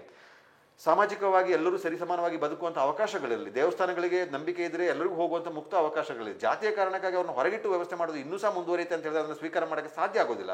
ಅದು ಮನಸ್ಥಿತಿಯು ಒಳ್ಳೆಯದಲ್ಲ ಈಗಿನ ಕಾಲಘಟ್ಟಗಳಿಗೆ. ಅದು ಇಲ್ಲ. ಅದೇ ನೋಡಿ, ಈಗ ಒಬ್ಬ ಓದಿ ವಿದ್ಯಾಭ್ಯಾಸವಾಗಿ ಉನ್ನತ ಹುದ್ದೆಯಲ್ಲಿರುವವರು ಯಾವ ಜಾತಿ ಆದರೂ ಅವನ್ನ ಕರ್ಕೊಳ್ಳೋದಲ್ವ, ಅವರ ಮನೆಯ ಬೆಡ್ರೂಮ್ ಗಂಟ ಬೇಕಾದ್ರೂ ಕರ್ಕೊಂಡು ಹೋಗ್ತಾರೆ, ಅಥವಾ ಗರ್ಭಗುಡಿ ಪೂಜೆ ಮಾಡಿಸುವ ಮನೆಯೊಳಗಿನ ಗುಡಿವರೆಗೂ ಬೇಗ ಪೂಜೆ ಮಾಡ್ತಾರೆ. ಆವಾಗ ನೀನು ಯಾವ ಜಾತಿ ಏನು ಕೇಳಲ್ಲ, ಅವ್ನ ಕೆಲಸ ಆಗಬೇಕಾದ್ರೆ ಅವನು ಉನ್ನತ ಹುದ್ದೆ ಇದ್ದಾನೆ, ಅವರಿಗೆ ಯಾವುದೇ ಕೊರತೆಗಳಲ್ಲ. ಕೆಲವು ಸಲ ಆ ಮೀಸಲಾತಿಯಿಂದ ಹುದ್ದೆ ಬಂದವರು ಸಹ ಅವರ ಸಮುದಾಯನ ಅವ್ರು ಸೇರಿಸೋಲ್ಲ, ಅವರೇ ಅಸ್ಪೃಶ್ಯತೆಯನ್ನು ಕಾಪಾಡೋರು ಇದ್ದಾರೆ, ಬೇರೆಯವರಲ್ಲ. ಈಗ ಕೆಲವು ಚರ್ಚೆಯಲ್ಲಿ ಹೇಳ್ತಿದ್ರೆ ಈ ಅಸ್ಪೃಶ್ಯತೆಯನ್ನ ಅದೇ ಮೀಸಲಾತಿಯಿಂದ ಬಂದು ತೊಂದರೆಗೊಳಪಟ್ಟು ಎಲ್ಲ ಸಮಾಜದಲ್ಲಿ ಅವಮಾನ ಮಾಡಿ ಎಲ್ಲ ಬಂದರೂ ಸಹ ಅವರ ಸಮುದಾಯನ ಉಳಿಸ್ಕೊಳ್ಳೋಕೆ ರೆಡಿ ಇಲ್ಲದ ಎಷ್ಟೋ ಜನರು ಇದ್ದಾರೆ ಇವತ್ತಿಗೂ ಸಹ. ಬೇರೆ ಬೇರೆ ಕ್ಷೇತ್ರದಲ್ಲಿರುವವರು, ಅಧಿಕಾರಿಗಳಿರ್ಬೋದು, ಬೇರೆ ಬೇರೆ ರಾಜಕಾರಣಿಗಳಿರ್ಬೋದು, ಎಲ್ಲ ಕ್ಷೇತ್ರದಲ್ಲಿರುವವರು ಸಹ ಗುರುಸ್ಕೊಳ್ಳೋ, ಯಾಕಂದ್ರೆ ಅಷ್ಟು ನೊಂದಿರ್ತಾರೆ, ಅಷ್ಟು ಅವಮಾನ ಆಗಿರುವಂಥ ಹುದ್ದೆಗಳು ಅಲ್ಲ ಅಂತ ಕಾರಣ. ಅಂದರೆ ದೊಡ್ಡ ಹುದ್ದೆ ಇದ್ರೂ ಸಹ ಅವರ ಜಾತಿ ಕಾರಣಕ್ಕಾಗಿ ಇನ್ನೂ ಕೊರಗು ಇರುವಂಥವರು ಸಹ ಇರುವುದನ್ನು ನಾವು ಗಮನಿಸಬಹುದು. ಆ ಕಾರಣಕ್ಕಾಗಿ ಸಮಾಜ ತುಂಬ ಜವಾಬ್ದಾರಿ, ಸರ್ಕಾರ ತುಂಬ ಜವಾಬ್ದಾರಿಯಿಂದ ಆ ಕೆಲಸವನ್ನ ಮಾಡಬೇಕಾಗುತ್ತೆ. ನನಗೆ ಆ 60 ಪಾಯಿಂಟ್ಗಳಲ್ಲಿ ಹಲವಾರು ವಿಚಾರಗಳು ಸಹ ಒಳ್ಳೆಯ ಮಾಹಿತಿ, ಒಂದು ಕುಟುಂಬದ ಸಮಗ್ರವಾದ ಮಾಹಿತಿ ನಿಮಗೆ ಸಿಕ್ಕಿದಾಗ ಪ್ರತಿಯೊಂದು ಊರಿನ ಸ್ಥಿತಿಗತಿ ನಿಮಗೆ ಗೊತ್ತಾಗುತ್ತೆ. ಊರಿನ ಸ್ಥಿತಿಗತಿ ಹೇಗಿದೆ ಅಂತ ಹೇಳುವಂಥದ್ದು, ಪ್ರತಿ ಕುಟುಂಬಗಳ ಸ್ಥಿತಿಗತಿಗಳು ಹೇಗಿದೆ, ವಾಸ್ತವ ಚಿತ್ರ ಸಿಗುತ್ತೆ. ಅದನ್ನೊಂದು ಕ್ರಾಸ್ ಚೆಕ್ ಮಾಡುವ ಕೆಲಸಗಳು ಸಹ ಆಗಬೇಕು. ಅನ್ನೋ ವರದಿಯನ್ನು ಅಂತಿಮ ಮಾಡುವ ಮೊದಲು ಪ್ರಾರಂಭಿಕ ಹಂತದಲ್ಲಿ ಅದನ್ನು ಸಮರ್ಪಕವಾಗಿ ಇದೆಯಾ ಅಂತ ಹೇಳೋದು ನೋಡ್ಕೊಳ್ಬೇಕು. ಇವರು ಸಮೀಕ್ಷೆ ಸಿಸ್ಟಮ್ಗಳು ಹೇಗೆ ಅಂತ ನನಗೆ ಅರಿವಿಲ್ಲ. ಸಮೀಕ್ಷೆ ಮಾಹಿತಿಯನ್ನು ಪಡೆದುಕೊಂಡ ನಂತರ ಅವರು ಹೋಗಿ ರ್ಯಾಂಡಮ್ ಆಗಿ ಆ ದಿನವೇ ಚೆಕ್ ಮಾಡಬೇಕು, ನಿಜನಾ, ಸರಿ ಇದೆಯಾ, ಅಥವಾ ಸಮೀಕ್ಷೆ ಮಾಡ್ತಿರೋರು ಸರಿಯಾಗಿ ಜವಾಬ್ದಾರಿಯಿಂದ ಸಮೀಕ್ಷೆ ಮಾಡ್ತಿದ್ದಾರಾ ಅಂತ ಹೇಳೋದನ್ನ ಅರ್ಥಕೊಳ್ಬೇಕಾಗಿದೆ. ಬಹುತೇಕ ಸಂದರ್ಭ ಏನಾಗ್ತದೆ, ಸಮೀಕ್ಷೆ ಮಾಡುವವರು ಕೆಲವು ಸಲ ನಿರ್ಲಕ್ಷ್ಯ ಭಾವನೆಯನ್ನು ಮಾಡ್ತಾರೆ. ಕೆಲವು ಸಲ ಮೊದಲಲ್ಲ ಒಂದು ಮನೆಯಿಂದ ಕೂತು ಉಳಿದೆಲ್ಲ ಮಾಡ್ತಿರು. ಇವತ್ತು ಬಹುಶಃ ಅಲ್ಲಿ ಪೋಸ್ಟ್ ಅಂಟಿಸಿ ಹೋಗಿರೋ ಕಾರಣಕ್ಕಾಗಿ ಅದನ್ನ ಮಾಡಬಹುದು ಅಂತ ಅಂದ್ಕೊಳ್ಬಹುದು. ಅದು ಸಮರ್ಪಕವಾಗಿ ನಡೆಯುವ ರೀತಿಯಲ್ಲಿ ಆದರೆ ಭವಿಷ್ಯಕ್ಕೆ ನಮಗೆ ಒಳ್ಳೆಯ ಯೋಜನೆಗಳನ್ನ ಸರ್ಕಾರ ಮಟ್ಟದಲ್ಲಿ ರೂಪಿಸುವುದಕ್ಕೆ, ಎಲ್ಲ ಹಂತದಲ್ಲಿ ಯೋಜನೆಗಳನ್ನ ರೂಪಿಸಿ ಅನುಷ್ಠಾನ ತರುವುದಕ್ಕೆ ತುಂಬಾ ಸಹಕಾರ ಆಗುತ್ತೆ. ಅದು ನೀವು ಹೇಳಿದಾಗೆ ಸಮೀಕ್ಷೆಯಲ್ಲಿ ತೊಡಗಿಸಿಕೊಳ್ಳುವವರು ಆಸಕ್ತಿ ವಹಿಸಿ ತೊಡಗಿಸ್ಕೊಳ್ಬೇಕು. ಈ ಬಾರಿ ನಾನು ಗಮನಿಸಿದ ಹಾಗೆ ಬೇರೆ ಬೇರೆ ಇಲಾಖೆಯ ಸಿಬ್ಬಂದಿಯನ್ನ ಇದಕ್ಕೆ ಬಳಸ್ಕೊಳ್ತಿದ್ದಾರೆ. ಮೊದಲಾದ್ರೆ ಶಿಕ್ಷಕರನ್ನ, ಅಂಗನವಾಡಿ ಕಾರ್ಯಕರ್ತೆಯರನ್ನ ಬಳಸ್ಕೊಳ್ತಾ ಇದ್ರು. ಈ ಬಾರಿ ಸೆಸ್ಕಾಂ ಸಿಬ್ಬಂದಿ, ವಿದ್ಯುತ್ ಇಲಾಖೆಯ ಸಿಬ್ಬಂದಿ ಇರ್ಬೋದು, ಅಥವಾ ನಗರಸಭೆ ವ್ಯಾಪ್ತಿಯಲ್ಲಿ ಬೇರೆ ಬೇರೆ ಇಲಾಖೆಯ ಸಿಬ್ಬಂದಿಯನ್ನ ಬಳಸ್ಕೊಂಡು ಮಾಡ್ತಾ ಇದ್ದಾರೆ. ಒಂದ್ ವೇಳೆ ಮೊದಲು ಮಾಡಿದ ರೀತಿಯಲ್ಲಿ ಮೊದಲು ಹೇಗಾಗ್ತಿತ್ತು ಅಂತ ಹೇಳಿದ್ರೆ, ಶಾಲಾ ಶಿಕ್ಷಕರುಗಳಿಗೆ ಜವಾಬ್ದಾರಿ ಕೊಡ್ತಾ ಇದ್ರು. ಅವರ ಒಂದಷ್ಟು ಮಕ್ಕಳನ್ನ ಕರ್ಕೊಂಡು ಮನೆಗಳಿಗೆ ಹೋಗ್ತಾ ಇದ್ರು. ಮನೆಗಳಿಗೆ ಹೋಗೋದಕ್ಕೆ ಯಾರು ಇರ್ತಾ ಇರಲಿಲ್ಲ. ಯಾಕಂದ್ರೆ ನಾನು ಖುದ್ದಾಗಿ ಹೋಗಿದ್ದೀನಿ ಶಿಕ್ಷಕರುಗಳ ಜೊತೆಗೆ, ಯಾರು ಇರ್ತಾ ಇರಲಿಲ್ಲ. ಅವರಿಗೆ ಗೊತ್ತಿದ್ದ ಮಾಹಿತಿನ ಬರ್ಕೊಂಡು ಹೋಗ್ತಾ ಇದ್ರು. ಅವರ ಆರ್ಥಿಕ ಸ್ಥಿತಿಗತಿ ಇರಲಿ, ಎಷ್ಟು ಜನ ಇರ್ತಾರೆ ಅನ್ನೋ ನಿಖರ ಮಾಹಿತಿನೂ ಕೂಡ ಇರ್ತಿಲ್ಲ. ಅಕ್ಕಪಕ್ಕದವರ ಮನೆ ಮಾಹಿತಿನ ತೆಗೆದುಕೊಂಡು ಕೊಡ್ತಾ ಇದ್ರು. ಒಂದು ವೇಳೆ ಆ ರೀತಿ ಈ ಬಾರಿ ಮಾಡಿದ್ರೆ ಸರ್ಕಾರ ಈ 400 ಕೋಟಿ ಖರ್ಚಿಗಾಗಿ ಒಂದು ಸಮೀಕ್ಷೆ ಮಾಡಿದಾಗೆ ಆಗುತ್ತೆ. ಕೇವಲ ಒಂದು 2-3 ಜಿಲ್ಲೆಯಲ್ಲಿ ಈ ರೀತಿ ಆದರೂ ಕೂಡ ಅದರ ನಿಖರತೆ ಸಿಗೋದಿಲ್ಲ. ಓವರ್ ಆಲ್ ನಿಖರತೆ ಸಿಗೋದಕ್ಕೆ ಬಹಳ ಕಷ್ಟ ಆಗುತ್ತೆ. ಮತ್ತೊಂದು ವಿಚಾರ, ಮುಖ್ಯಮಂತ್ರಿ ಸಿದ್ದರಾಮಯ್ಯ ಅವರು ದೊಡ್ಡ ಆಸಕ್ತಿಯನ್ನು ವಹಿಸ್ಕೊಂಡಿದ್ದಾರೆ. ಎಲ್ಲ ಕಡೆ ಹೇಳ್ಕೊಂಡು ಹೋಗ್ತಾರೆ, ಅಹಿಂದ, ಸೆಕ್ಯುಲರ್, ಜಾತ್ಯತೀತ ಅಂತ ಹೇಳ್ಕೊಂಡು ಹೋಗ್ತಾರೆ. ಆದ್ರೆ ಈ ವಿಚಾರದಲ್ಲಿ ಯಾಕೆ ಇಷ್ಟೊಂದು ಆಸಕ್ತಿ ತೆಗೆದುಕೊಳ್ತಿದ್ದಾರೆ? ಮುಖ್ಯವಾಗಿ ಶೈಕ್ಷಣಿಕ ಸಾಮಾಜಿಕ ಅದನ್ನ ಇಟ್ಕೊಂಡು ಹೋಗಿದ್ರೆ ಸಮಸ್ಯೆ ಆಗ್ತಾ ಇರಲಿಲ್ಲ. ಆದ್ರೆ ಜಾತಿಯ ವಿಚಾರವನ್ನ ಒಬ್ಬ ವ್ಯಕ್ತಿ ತಾನು ಸಿದ್ಧಾಂತವನ್ನ ಅನುಸರಿಸೋದಕ್ಕೂ ಈಗ ಮಾಡ್ತಿರೋ ವಿಚಾರಕ್ಕೂ ವ್ಯತ್ಯಾಸ ಕಾಣ್ತಾ ಇಲ್ವೋ? ಅಲ್ಲ, ಅವರಿಗೇನೆ OBC ಮತದಾರರೇ ನನಗೆ ಬೆಂಬಲ ನೀಡೋದು ಅಂತ ಹೇಳೋದನ್ನ ಅವ್ರು ಹೇಳ್ಕೊಂಡಿದ್ದಾರೆ. ಕೆಲವು ಸಲ ಮೇಲ್ವರ್ಗದವರು ನನಗೆ ಬೆಂಬಲ ಕೊಡೋದಿಲ್ಲ ಅಂತ ಹೇಳುವಂತ ಕಾರಣದ ಅವರ ಸಿದ್ಧಾಂತ ಏನಿದೆ, ಅದೇ ಕಾರಣಕ್ಕಾಗಿ ಇದು ಇಷ್ಟು ಚರ್ಚೆ ಆಗ್ತಿರುವಂತ ಕಾರಣ ಸಹ. ಏನು 331 ಜಾತಿಗಳು ವಿಚಾರ ಸಂಬಂಧಪಟ್ಟ ಇರ್ಬೋದು, ಧರ್ಮದ ಕಾಲಮಿನಲ್ಲಿ ಹೊಸ ಧರ್ಮಗಳಿಗೆ ಅವಕಾಶ ಮಾಡಿಕೊಡುವ ರೀತಿಯಲ್ಲಿ ಅವಕಾಶ ಮಾಡಿಕೊಟ್ಟಿದೆ, ಹಿಂದೂ ಧರ್ಮವನ್ನು ಒಡೆಯುವ ಕೆಲಸಗಳಿಗೆ ಸರ್ಕಾರವೇ ಕೈ ಹಾಕಿದೆ ಅಂತ ಹೇಳುವಂತ ಆಕ್ರೋಶ ಬರ್ತಿರುವುದು. ಅವರ ಸಚಿವ ಸಂಪುಟದವರೇ ಈ ನಿರ್ಧಾರಕ್ಕೆ ವಿರೋಧವನ್ನು ವ್ಯಕ್ತಪಡಿಸಿರೋದು ನಾವು ಗಮನಿಸ್ತೀವಿ. ಮೇಲ್ಜಾತಿಗಳ ವಿರೋಧವನ್ನು ಕಟ್ಕೊಳ್ತಾ ಇದ್ದಾರೆ. ಹೌದು, ನಮಗೆ ತೊಂದರೆ ಆಗ್ತಿದೆ ಅಂತ ಕಾರಣಕ್ಕಾಗಿ ಅದನ್ನ ವಿರೋಧವನ್ನ ಮಾಡಿರುವಂತ ಅಂಶವಿರೋದೇ ಅದು. ಯಾಕೆಂದ್ರೆ ಇಲ್ಲಿ ಒಂದು ಆಶಯ ನನಗನ್ಸುವಂಥದ್ದು, ಸರ್ಕಾರ ಸಹ ಏನು ಜನರಲ್ಲಿ ಒಂದು ತೃಪ್ತಿ ಇಲ್ಲ, ಸಮಾಧಾನ ಇಲ್ಲ. ಸಮಾಧಾನದಲ್ಲಿರುವಾಗ ಎಲ್ಲ ವಿಚಾರವನ್ನು ಎಲ್ಲರೂ ಒಪ್ಕೊಳ್ಬೇಕಾಗಿಲ್ಲ. ಆದರೆ ಸಾಮೂಹಿಕವಾಗಿ ಇದರ ಬಗ್ಗೆ ದೊಡ್ಡ ಪರವಿರೋಧ ಚರ್ಚೆಗಳು ನಡೀತಾ ಇರುವ ಕಾರಣಕ್ಕಾಗಿ ಸರ್ಕಾರ ಜಾತಿಯ ವಿಚಾರವನ್ನ ಬದಿಗಿಟ್ಟು ಜಾತಿಯ ಹೊಸದಾಗಿ ಏನು ಇದು ವ್ಯವಸ್ಥೆ ಇದೆ ಅದನ್ನು ಏನಾಗಬೇಕಾಗಿದೆ, ಫಸ್ಟ್ ಆಫ್ ಆಲ್ ಅದನ್ನು ತಿಳ್ಕೊಂಡು ಏನಾಗಬೇಕಾಗಿದೆ. ಜಾತಿ ಆಧಾರದಲ್ಲಿ ನೀವು ಯೋಜನೆ ಮಾಡೋ ಚಿಂತನೆ ತಪ್ಪು. ಫಸ್ಟ್ ಆಫ್ ಆಲ್ ಧರ್ಮದ ಆಧಾರದಲ್ಲಿ ಯೋಜನೆಗಳನ್ನು ರೂಪಿಸೋದೇ ತಪ್ಪು. ಅದೆರಡು ಬಿಡದೆ ಹೋದ್ರೆ ಸಮಾಜದಲ್ಲಿ ಮತ್ತಷ್ಟು ತಾರತಮ್ಯಗಳು ಮುಂದುವರಿತಾನೆ ಹೋಗ್ತದೆ, ವಿಭಜನೆ ಹೋಗ್ತದೆ. ನಾವೆಲ್ಲರೂ ಇರಬೇಕು ಆಶಯ ವ್ಯಕ್ತಪಡಿಸಿದರೆ ಪರಸ್ಪರ ಧರ್ಮಗಳು ಜಾತಿಗಳು ಆಸಕ್ತಿದಾಯಕವಾಗಿ ಮುಂದುವರಿಬೇಕು ಅಥವಾ ಪರಸ್ಪರ ಕುತೂಹಲದಿಂದ ಪರಸ್ಪರ ಗೌರವ ಕೊಟ್ಕೊಂಡು ನಡಿಬೇಕು ಅಂತ ಹೇಳಿದ್ರೆ ವಾತಾವರಣ ಸೃಷ್ಟಿ ಮಾಡಬೇಕೇ ವಿನಃ ಮತ್ತಷ್ಟು ಜಾತಿಗಳ ಸೃಷ್ಟಿಗೆ ಅವಕಾಶ ಮಾಡಬಾರದು. ಈಗ 47 ಕನ್ವರ್ಟ್ ಆದಂತಹ ಹಿಂದೂಗಳಿಗೆ ಅಧಿಕೃತವಾಗಿ ಅವಕಾಶ ಕೊಟ್ಟಾಗ ಸಹಜವಾಗಿ ಸರ್ಕಾರವೇ ಒಂದು ಅವಕಾಶ ಮಾಡಿಕೊಟ್ಟಾಗೆ ಆಯ್ತಲ್ಲ. ಈಗ ಅವರಿಗೆ ಯೋಚನೆ ಮಾಡಿಲ್ಲ, ನಾನು ಕ್ರಿಶ್ಚಿಯನ್ ಅಂತ ಹೇಳಿ ಭಾವನೆಯಲ್ಲಿ ಇದ್ದಿರ್ಬೋದು ಅವರು. ಈಗ ಅವರು ಯಾವ ಹಳೆ ಜಾತಿ ಇಟ್ಟುಕೊಳ್ಳೋದು ಇದು ಇಡೋದು. ಈಗ ದಲಿತ ಸಮುದಾಯದವರು ಮತಾಂತರಗೊಂಡ ನಂತರ ಆ ದಲಿತ ಸಮುದಾಯದ ಸವಲತ್ತು ಪಡ್ಕೊಳ್ಳೋಕೆ ಮುಂದುವರಿತಾರೆ. ಸರ್ಕಾರದ ಸವಲತ್ತು, ಅವರು ದಲಿತ ಅಂತಲೇ ಸವಲತ್ತನ್ನು ಪಡ್ಕೊಂಡ ನಂತರ ಅವ್ರಿಗೆ ಸರ್ಕಾರ ಸವಲತ್ತಿಗೆ ಅದು ಬೇಕಾಗುತ್ತೆ. ಸವಲತ್ತಿಗಾಗಿ ಅದನ್ನು ಬಳಸ್ಕೊಳ್ಳುವುದು, ಇದು ಇನ್ನೊಂದು ಕಡೆಗೆ ಇನ್ನೊಂದು ಮಾಡ್ಕೊಳ್ಳುವಂಥದ್ದು, ಅದು ತಪ್ಪಾಗುತ್ತೆ. ಈಗ ವೈಯಕ್ತಿಕ ನೆಲೆಗಟ್ಟಿನಲ್ಲಿ ಬೇರೆ ಬೇರೆ ವಿಚಾರಗಳಿಗಾಗಿ ಬೇರೆ ಬೇರೆ ಕಾರಣಗಳಿಗಾಗಿ ಅವರು ಮತಾಂತರಗೊಂಡಿರುವವರು ಇರ್ಬೋದು, ಗೊಳ್ಳುವವರು ಇರ್ಬೋದು. ಹಾಗೆ ಹೇಳಿ ಒಂದು ಇಡೀ ಸಮುದಾಯಕ್ಕೆ ತೊಂದರೆ ಮಾಡುವ ರೀತಿಯಲ್ಲಿ, ಸಮುದಾಯದ ಅಸ್ತಿತ್ವಕ್ಕೆ ಧಕ್ಕೆ ತರದ ರೀತಿಯಲ್ಲಿ ನಡ್ಕೊಳ್ಳುವಂಥದ್ದು ಸಹ ಒಳ್ಳೆಯ ಬೆಳವಣಿಗೆ ಅಲ್ಲ. ಅದೇ ರೀತಿ ಸಮೀಕ್ಷೆ ಮಾಡುವ ಅದನ್ನು ನಾನು ಹೇಳಂತಲ್ಲ, ಒಂದು ಡಾಟಾ ಇರಬೇಕು. ಒಂದು ಕುಟುಂಬದ ಸಂಪೂರ್ಣ ಮಾಹಿತಿ ಸರ್ಕಾರಕ್ಕೆ ಅಧಿಕೃತವಾಗಿದ್ದಾಗ ನೀವು ಎಲ್ಲ ಅಂಕಿಅಂಶನ ಕ್ರೋಢೀಕರಣ ಮಾಡಿದಾಗ ಜನರ ಸ್ಥಿತಿಗತಿಗಳು ಗೊತ್ತಾಗುತ್ತೆ. ಸಾಮಾಜಿಕ ಸ್ಥಿತಿಗತಿಗಳು ಹೇಗಿದ್ದಾರೆ, ಅವರ ಈಗ ಕುಲಕಸಬು ಅಂತ ಹೇಳಿದ್ರೆ ಕುಲಕಸಬುಗಳನ್ನು ಮಾಡ್ತಾ ಇದ್ದಾರಾ, ಅದನ್ನು ತೊರೆದಿದ್ದಾರೆ ಯಾಕಾಗಿ ತೊರೆದಿದ್ದಾರೆ, ಅಥವಾ ಅವರ ಸಾಂಸಾರಿಕದಲ್ಲಿ ತೊಂದರೆಗಳಿದೆಯಾ, ಆಸ್ತಿಪಾಸ್ತಿಗಳು ಎಷ್ಟು ಇದೆ. ನಮಗೆ ಇನ್ನೂ ಸಹ ನೀವು ತುಂಬ ಡೆಪ್ತಿಗೆ ಹೋದರೆ ಇನ್ನೂ ಸಹ ನಮ್ಮ ಜನಸಂಖ್ಯೆಯ ವ್ಯಾಪ್ತಿಯ ಒಳಗೆ, ನಮ್ಮ ಜನರು ಅಂತ ಹೇಳುವ ವ್ಯಾಪ್ತಿಯೊಳಗೆ ಬರದವರು ಎಷ್ಟೋ ಜನರು ನಮ್ಮಲ್ಲಿ ಇನ್ನೂ ಇದ್ದಾರೆ. ಆಧಾರ್ ಕಾರ್ಡ್ ಇಲ್ಲ, ರೇಷನ್ ಕಾರ್ಡ್ ಇಲ್ಲ, ಮತದಾರ ಚೀಟಿ ಇಲ್ಲ. ಆಗ ಅವ್ರು ನಮ್ಮ ಪ್ರಜೆನೇ ಅಲ್ಲ, ಅವರು ಇದ್ದಾರೆ ಅಷ್ಟೇ, ಫಿಸಿಕಲ್ ಆಗಿ ಇದ್ದಾರೆ ಅಷ್ಟೇ. ಅವರಿಗೆ ಯಾವ ದಾಖಲೆ ಎಷ್ಟು ಸಂಖ್ಯೆಲಿದ್ದಾರೆ ಇದನ್ನು ಯಾರು ಗಂಭೀರವಾಗಿ ತೆಗೆದುಕೊಳ್ತಾ ಇಲ್ಲ. ಯಾವುದೋ ಕೆಲವು ಸಲ ಸರ್ಕಾರದ ಸವಲತ್ತುಗಳು ಬಂದಾಗ ಅವ್ರು ಹೇಳ್ತಾರೆ ಅವ್ರ ಹತ್ರ ಯಾವ ಅಧಿಕೃತವಾದ ದಾಖಲೆಗಳಿಲ್ಲ, ಆಧಾರ್ ಕಾರ್ಡ್ ಇಲ್ಲ, ಪತ್ರ ಇಲ್ಲ, ವೋಟರ್ ಐಡಿ ಇಲ್ಲ, ರೇಷನ್ ಕಾರ್ಡ್ ಇಲ್ಲ, ಅವ್ರಿಗೆ ಯಾವುದು ಸವಲತ್ತು ಪಡ್ಕೊಳ್ಳೋಕೆ ಸಾಧ್ಯ ಆಗೋದಿಲ್ಲ. ಅವ್ರಿಗೆ ಅಡ್ರೆಸ್ ಪ್ರೂಫು ಇರೋಲ್ಲ, ಅಂದ್ರೆ ಆಸ್ತಿ ಇರೋದಿಲ್ಲ, ಅಡ್ರೆಸ್ ಪ್ರೂಫು ಇರೋದಿಲ್ಲ.